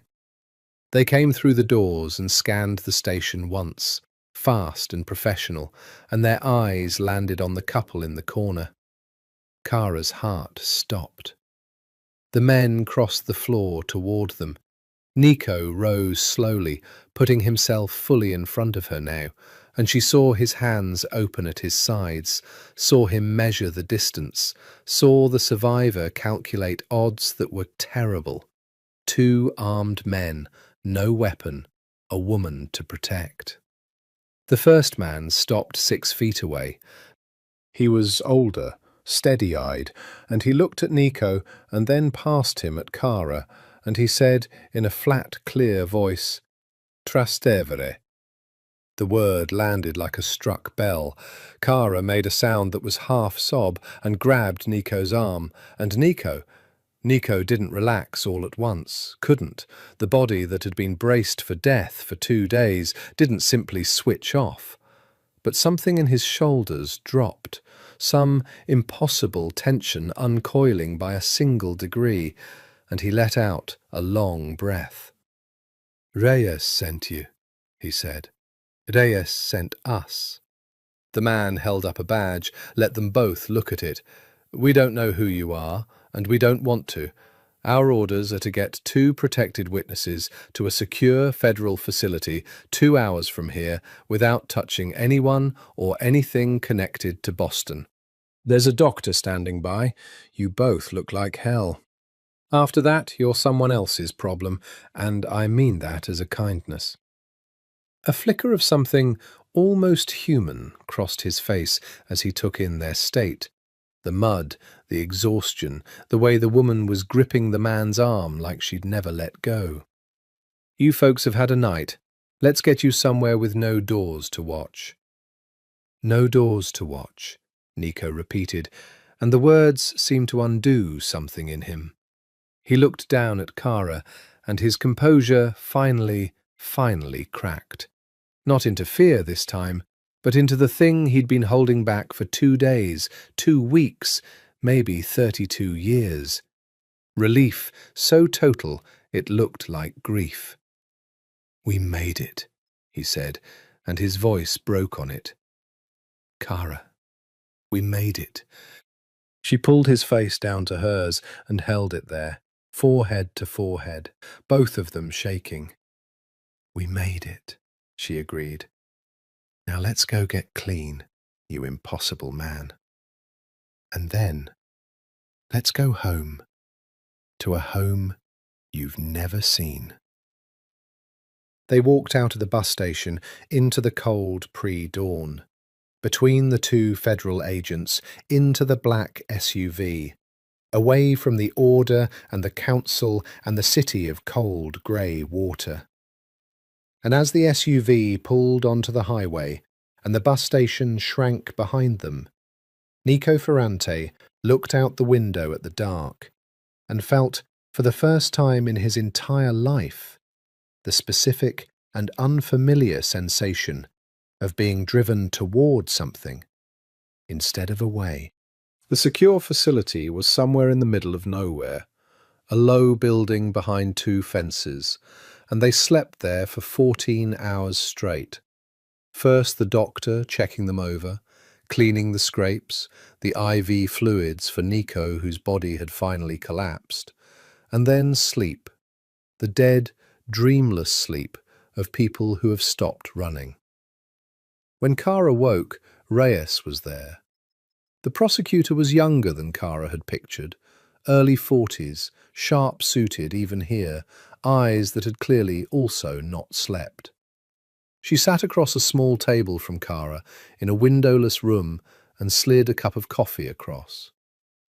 "The arrests happened," Reyes said without preamble. 18 hours ago. All 5 council members, 31 others. We hit them simultaneously at 4 a.m. They never saw it coming because Ferrante's information was that good. A grim satisfaction crossed her face. The Ferrante family as an organization ceased to exist this morning. The order on you two died with the men who gave it. There's no one left to send anyone. You understand what that means? Kara's hands tightened on the cup. It means we're safe.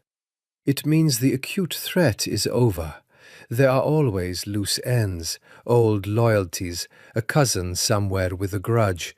That's why the program is still the program. You'll still relocate, still take new names, still cut contact with your old life. But the men actively hunting you are in federal custody and not getting out. Reyes paused. I wanted to tell you that in person. You earned it.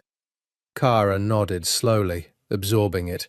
Then, carefully, there was a man, Salvatore. He warned us. He called Nico and told him to run, when he was supposed to be the one to... She couldn't finish it. Reyes's expression shifted, went carefully neutral. Salvatore Aiello. A pause. We have him in custody too. He's on Ferrante's information, like everyone else. He was part of the family for 40 years. There was no keeping him out of the indictments. Another pause, and her voice softened by a degree. But there's a note in his file. Ferrante told us in his proffer everything Aiello had done, and also that Aiello refused a direct order to kill him and called to warn him instead. That kind of thing matters at sentencing. It's not nothing. It's the difference between dying in prison and not. She met Kara's eyes. Ferrante protected the old man the only way he could. With the truth. Tell him that when you see him. Tell him Aiello's lawyer already has the proffer note. He did right by him. Kara's throat tightened. She thought of Nico saying he's going to die in prison and it's because of me. And she thought of how this small mercy, a note in a file, was the most a man like Nico could offer the man who raised him. It would have to be enough. It would never be enough. There's one more thing, Reyes said, and it's the hard one. She folded her hands. Your brother. Kara went still. Daniel knows you're alive and safe. I told him myself an hour ago. He'd been... Reyes chose the word carefully. He'd been in a bad way. He found out the safe house had been compromised and that you'd both vanished, and for 2 days he thought you were dead. He nearly tore the building apart trying to find you. She let that sit. He wants to see you, before you go. The program allows one supervised goodbye for immediate family, here, before relocation. After that, she didn't finish. After that, I never see him again, Kara said. Her voice came out steady. She didn't know how. After that, contact is essentially impossible, for your safety and his. Maybe, years from now, something supervised, something rare. But you should plan your life as though this is goodbye. Reyes stood. He's in the next room, Miss O'Brien. Take whatever time you need. Daniel was standing when she came in. He looked terrible, grey, unshaven, 10 years older than the last time, the manic obsession burned out of him and replaced by something hollowed and quiet. For a moment, they just looked at each other across the small room. Then Kara crossed it and threw her arms around her brother, and Daniel made a broken sound and held her so hard it hurt. And they stood there, the last two O'Briens, the fireman's children, holding on. "I thought you were dead," he kept saying into her hair. "2 days, Kara. I thought I killed you. I put you in that. I asked you to do that, and then I couldn't protect you, and I thought—" "I'm here," she said. "I'm here, Danny. I'm okay." They sat down eventually across the small table, and they talked the way you talk when you know it's the last time and there isn't enough time in the world. "He turned himself in for you," Daniel said at last. He didn't look at her. "Ferrante, I've thought about it for 3 days. He walked into my building unarmed and gave me everything. 6 years of work, the whole family, Salvatore. And the only thing he asked for was you, your safety, your freedom." He laughed, bitter and amazed. "The most dangerous man in Boston, and he laid it all down for a girl from Southie, for my little sister." He finally looked at her, and his eyes were wet. "I wanted to hate him. I've hated his name for 6 years, and he goes and does the one thing I can't argue with. He saved you, twice, from his own people." "He's not what you think, Danny." "I know." Daniel rubbed his face. "That's the hell of it. I built my whole life on hating that family, and the last one standing turned out to be a man who'd burn it all down for love." He shook his head slowly. "Dad would have—" He stopped. "I don't know what Dad would have thought, but Mum. Mum would have taken one look at how that man watches you, and she'd have set a place for him at the table." Kara laughed through her tears. "She would have. She'd have fed him to death and interrogated him about his intentions. His intentions are obvious." Daniel reached across the table and took her hands. "Kara, listen to me. I don't get to be your brother anymore. Not the way I was. I don't get Sunday dinners or your wedding or any of it. They're taking you somewhere I can't follow, and I don't get to know where." His voice cracked completely. "So I need you to promise me something, and I need you to mean it. Be happy. Wherever they put you, whoever you become, be happy. Build the life I can't watch you build. Love that impossible man and let him love you, and don't spend 1 second of it grieving me. Because I'll know, somehow I'll know, and it'll be the only thing that makes any of this bearable. Promise me you'll be happy." Kara held her brother's hands across the table and made the hardest promise of her life. "I promise," she said. "I promise, Danny. I'll be happy. For both of us." They held each other one last time, and then a quiet agent opened the door, and Daniel O'Brien let go of his sister's hands and walked out of her life so that she could keep it. They flew at night on a government plane with documents that said they were other people. Nico Ferrante became Matteo Conti. Kara O'Brien became Lucia Conti. Husband and wife. The program had married them on paper to simplify the placement, and when the agent handed them the documents and explained it, flat and bureaucratic, Nico had looked at the marriage certificate with his fake name beside her fake name and gone very quiet. "We can change it," the agent had said, misreading. "If the marital cover doesn't work for you, we can build you as—" "No," Nico said. "Leave it." He'd looked at Kara, and there was a question in it. "Leave it," Kara agreed softly. "Though I'd like the real version someday, with the right names, whoever we end up being." "You'll have it," Nico said. "I promise you that. A real one. The right names." They didn't speak much on the flight. There was too much and too little. They held hands across the armrest and watched the dark Atlantic pass beneath them.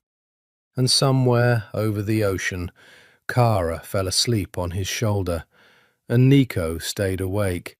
Old habit, the hypervigilance she'd promised to fix slowly, and watched the woman he'd given up an empire for breathe against him, and thought about how strange it was to be flying toward a life instead of away from a death.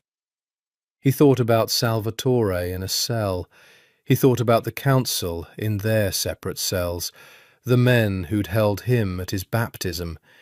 He thought about the family that had existed for 100 years and ceased to exist in a single 4 a.m. raid because of a thumb drive he'd carried into a federal building in his breast pocket.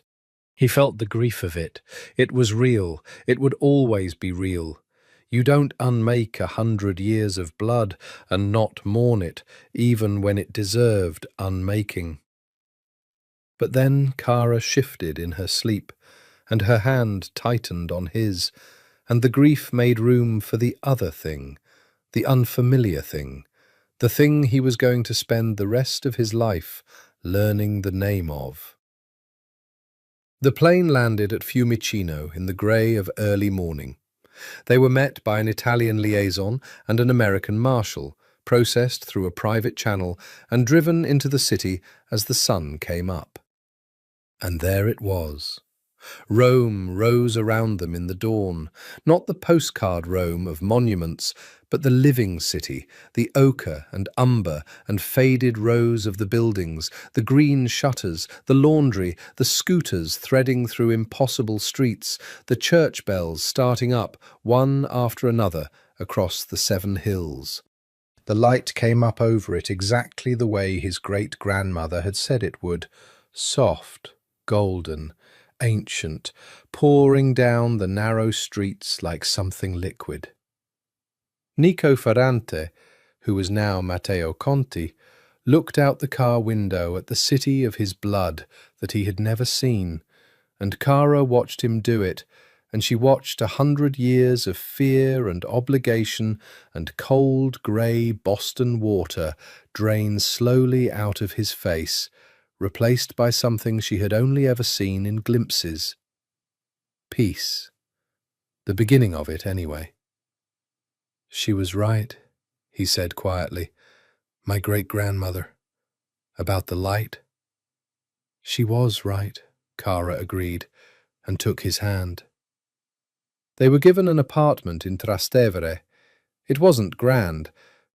After a lifetime in a glass penthouse 50 floors above Boston, Nico now lived in 3 small rooms on the 3rd floor of a 400-year-old building, with worn stone stairs and a temperamental water heater, and a window, one window, in the bedroom that looked down a narrow cobbled alley toward a tiny piazza with a fountain in it.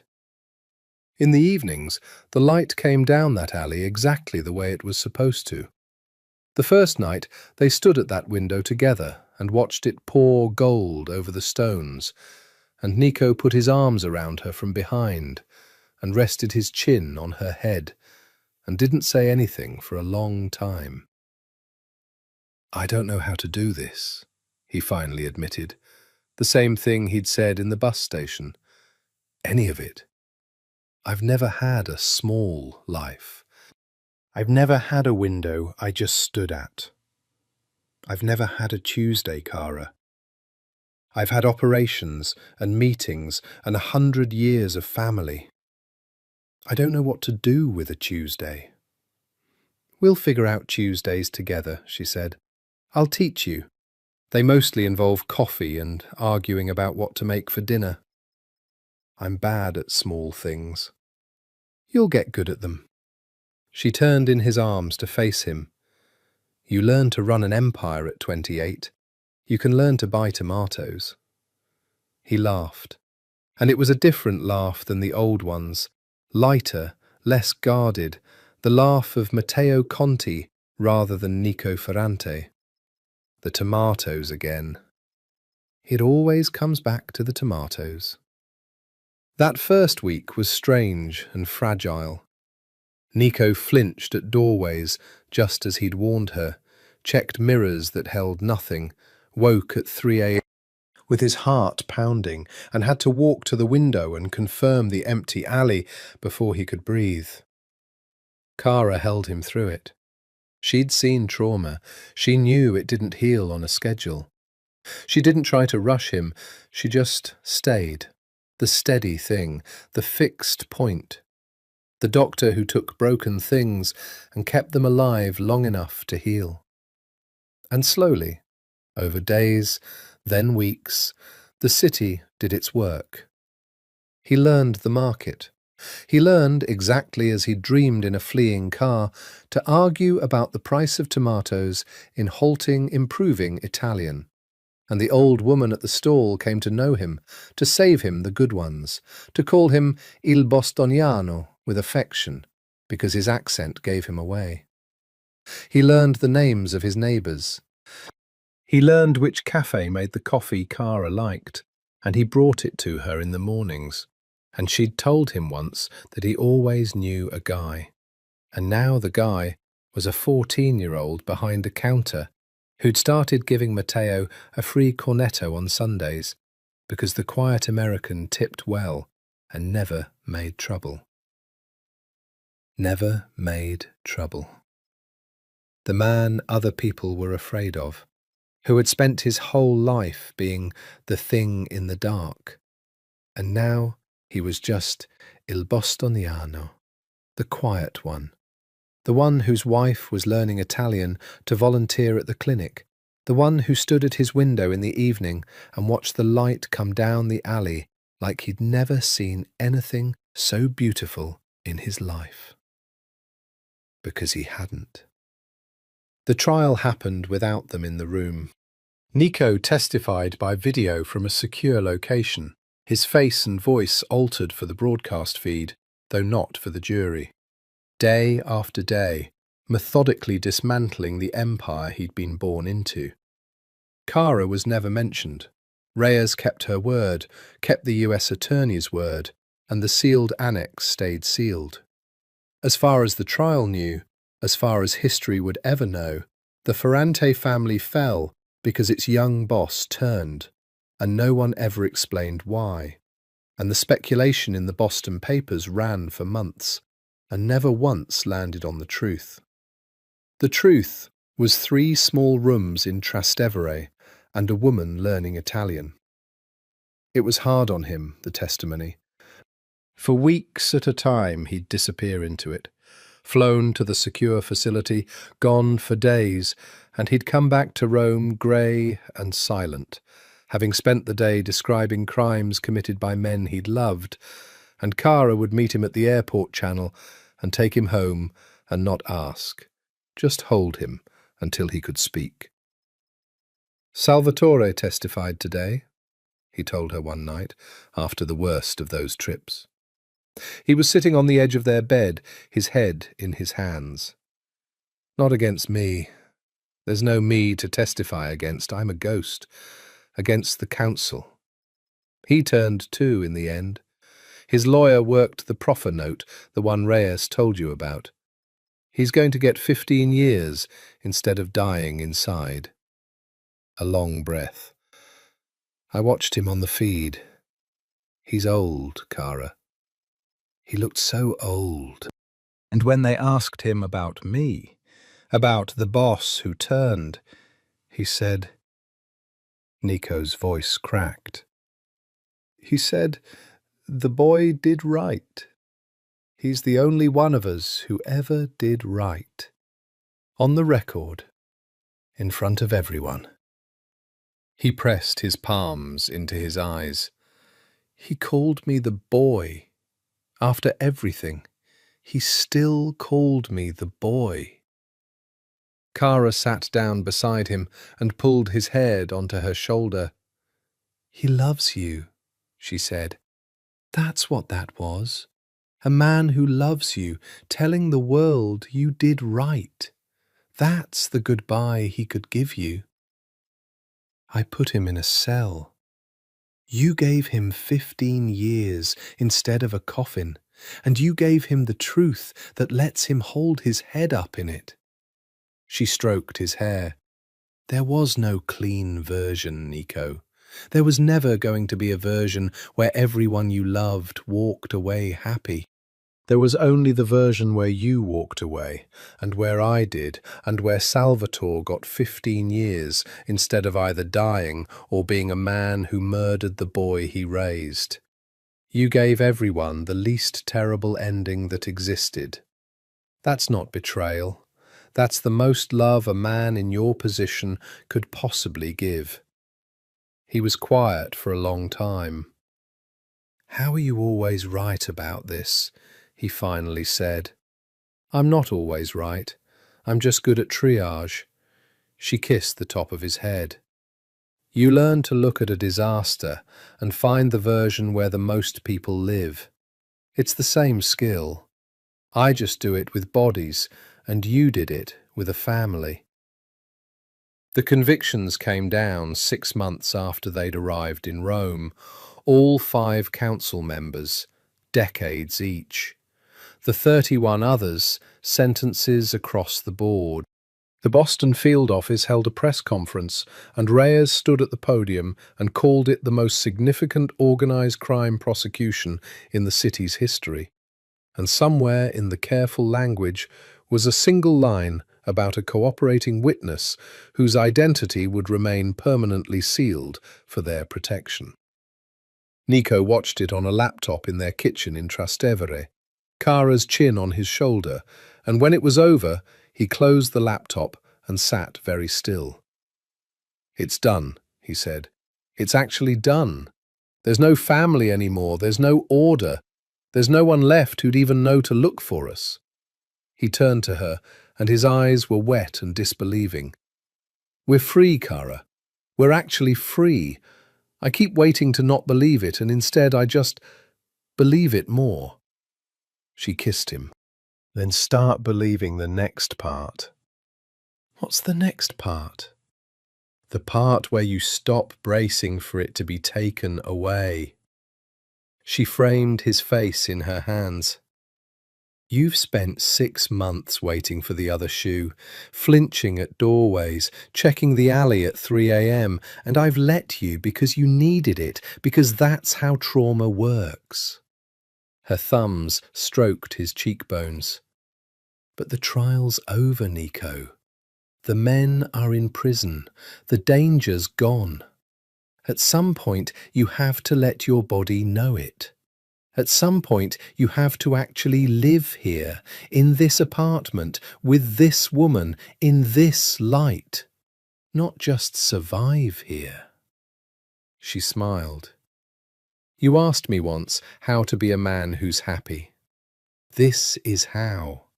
You decide the danger's over, and you let yourself want things again.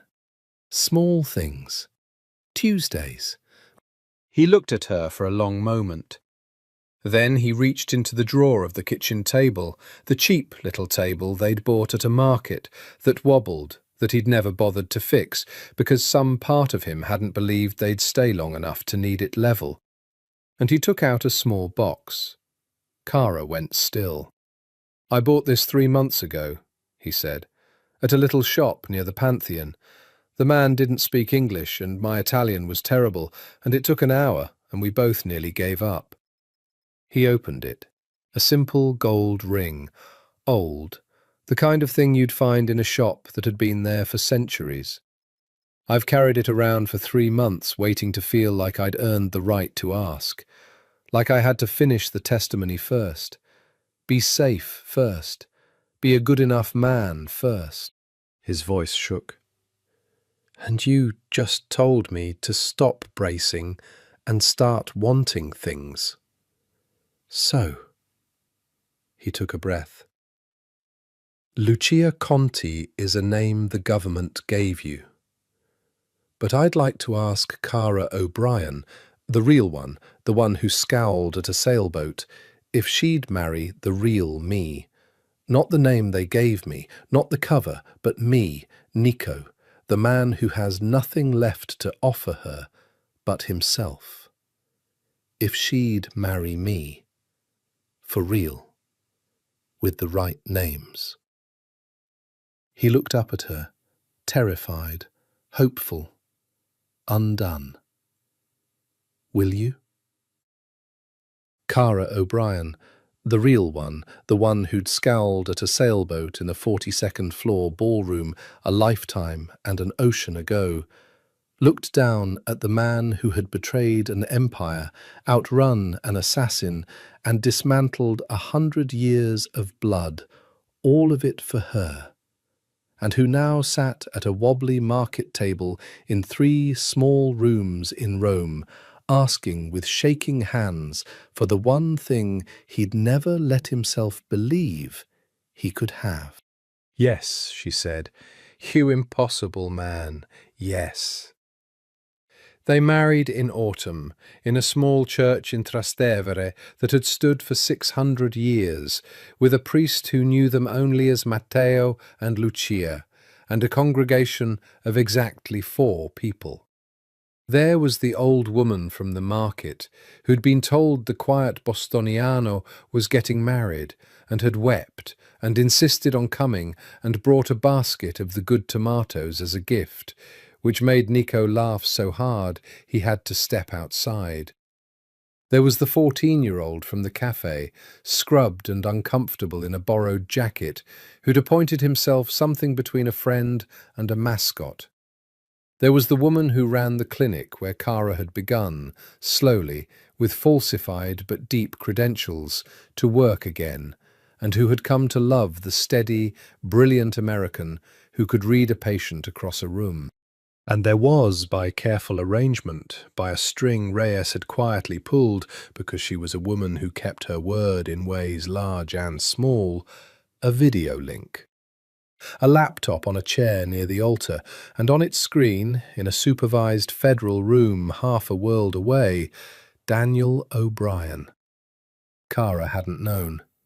Nico had arranged it in secret over 3 months of careful, monitored requests, and when she walked into the small church and saw her brother's face on the screen, she stopped dead in the aisle and put her hand over her mouth and cried before the ceremony even began. "Hey, stranger," Daniel said, his own voice thick. "You look beautiful. Mum would have—" He couldn't finish. He didn't have to. He couldn't be there. He could never be there, not really, not in the way a brother should walk his sister down an aisle.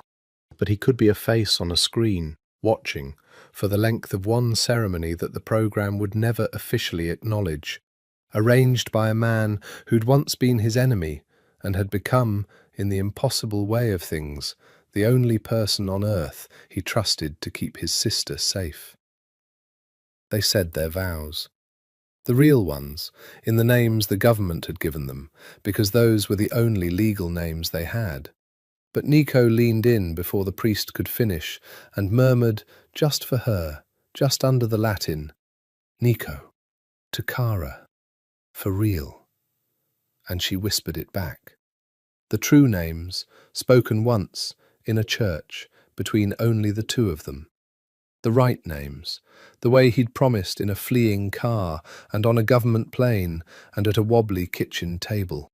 When the priest pronounced them, Nico kissed her, and the 4 guests applauded, and on the laptop screen, Daniel O'Brien laughed and cried at once and said, "Okay, Ferrante, you take care of her, or I find a way to Rome, program be damned. I'll take care of her, Nico said, looking into the screen at the brother of his wife, the man who'd hunted him for 6 years. On my life, you have my word. I know, Daniel said quietly. That's the strange part. I actually believe you. A pause, the agent gone, just a brother now, an ocean away, getting his last few seconds. Be happy, Kara. Both of you. I mean it. Be so happy, it's annoying. We will, she promised. We're already annoying. The screen held for one more moment. Her brother's face, drinking in the sight of her in a simple white dress in a 600-year-old church, banking it for all the years he'd have only memory. And then the link cut, on a schedule the program controlled, and they didn't. And Daniel O'Brien was gone. Kara stood looking at the dark laptop for a moment. Nico's arm came around her. He came, she said softly. You got him here. How did you? I asked Reyes for one thing, Nico said. For our whole life, I'll only ever get to ask for a handful of things, given what we are now. I used one of them on this, on him being able to see it. He turned her gently to face him. You gave up your brother for me, Kara. You crossed an ocean and took a new name and walked away from the only family you had left. And you did it for me. I couldn't give him back to you. Nobody can. But I could give you this, one ceremony, one goodbye that was also a beginning instead of just an ending. His voice roughened. It's not enough. It'll never be enough. But it's what I had. She kissed him, there in the candle-lit church, with the old woman weeping into the tomatoes, and the cafe boy applauding, and the autumn light coming through 600-year-old windows. It's enough, she said. You, impossible, dangerous, ridiculous man. It's more than enough. They walked out of the church as Matteo and Lucia Conti, husband and wife on paper, Nico and Kara in the only place it mattered, and the late afternoon light poured down the cobbled street of Trastevere, exactly the way his great-grandmother had promised, across 100 years and 1,000 homesick evenings. That night they stood at the one window in their bedroom and watched the light go down the alley toward the little piazza with the fountain.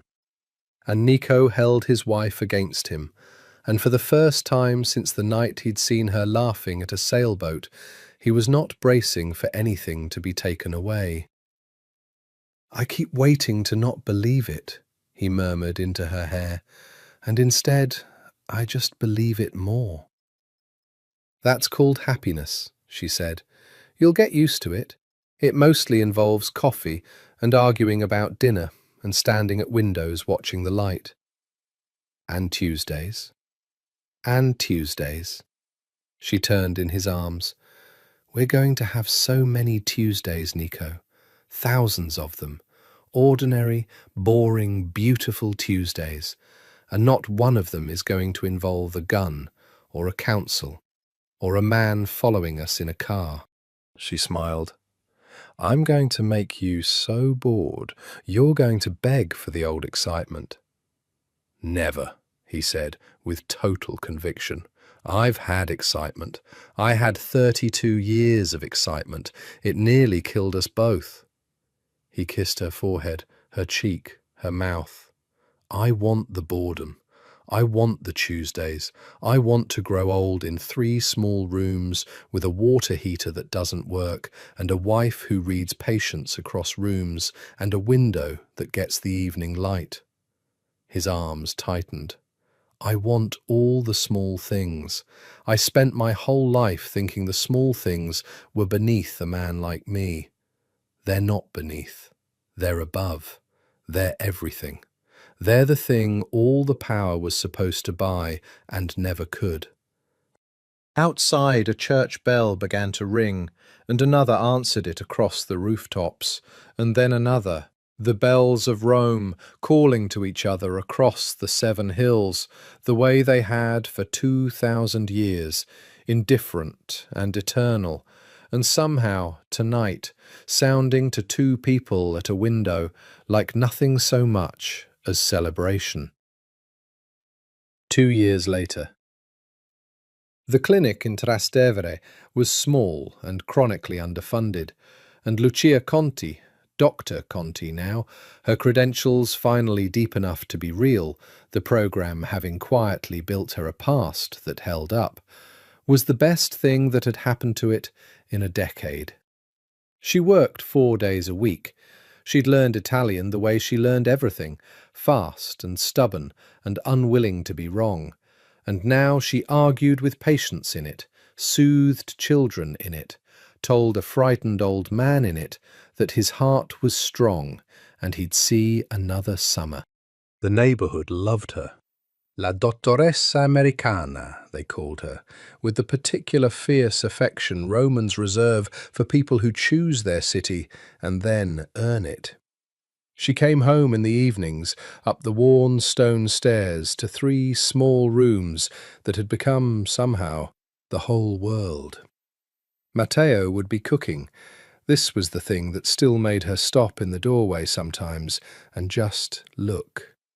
Nico Ferrante, 4th-generation Mafia boss, the youngest in Boston's history, the man who'd ordered the things he could never say out loud, standing at a tiny stove in an apron, arguing with a pot of sauce. He'd taken to cooking the way he'd taken to everything in this new life, completely, seriously, with the focused intensity he'd once spent on survival. He made the old recipes, the ones the market woman taught him, the ones his great-grandmother might have made. He was, it turned out, very good at it. He'd had a lot of practice at paying attention to small things that mattered. "You're late," he said, not turning around, because he'd heard her on the stairs. He always heard her on the stairs. Some habits never fully left, and she'd decided she didn't mind this one. "There was a bus accident. The boy at the cafe said there was a bus accident." "Minor. Everyone's fine. 2 broken arms and a lot of yelling." She came up behind him and wrapped her arms around his waist and put her cheek against his back. "What are we arguing about for dinner?" "We're not arguing. I've decided. You'll like it." He covered her hands with one of his. How was it, really? "It was good." She closed her eyes. "It was a good day, Nico. Boring and good. I did my job, and nobody died, and I came home to you cooking and complaining about the boy at the cafe." She smiled against his back. "It was the most ordinary day in the world, and I wouldn't trade it for anything." He turned in her arms, the wooden spoon still in his hand, and looked down at her with the expression that 2 years had not worn away, would never wear away, she'd come to understand, the particular way this man looked at her, like she was the single fact in the room worth knowing, like she was the thing all the power and the danger and the 100 years of blood had been a long, wrong road toward. The obsession had never left him. She'd worried in the early days that that the intensity that had once squared off with a Russian mob boss over a touched chair would curdle in a small life, that a man built for war would suffocate in 3 rooms and Tuesdays. It hadn't. It had simply turned, the way a river turns, all that ferocity pouring now into ordinary channels. He still watched the door. He still woke sometimes at 3 a.m., though less and less.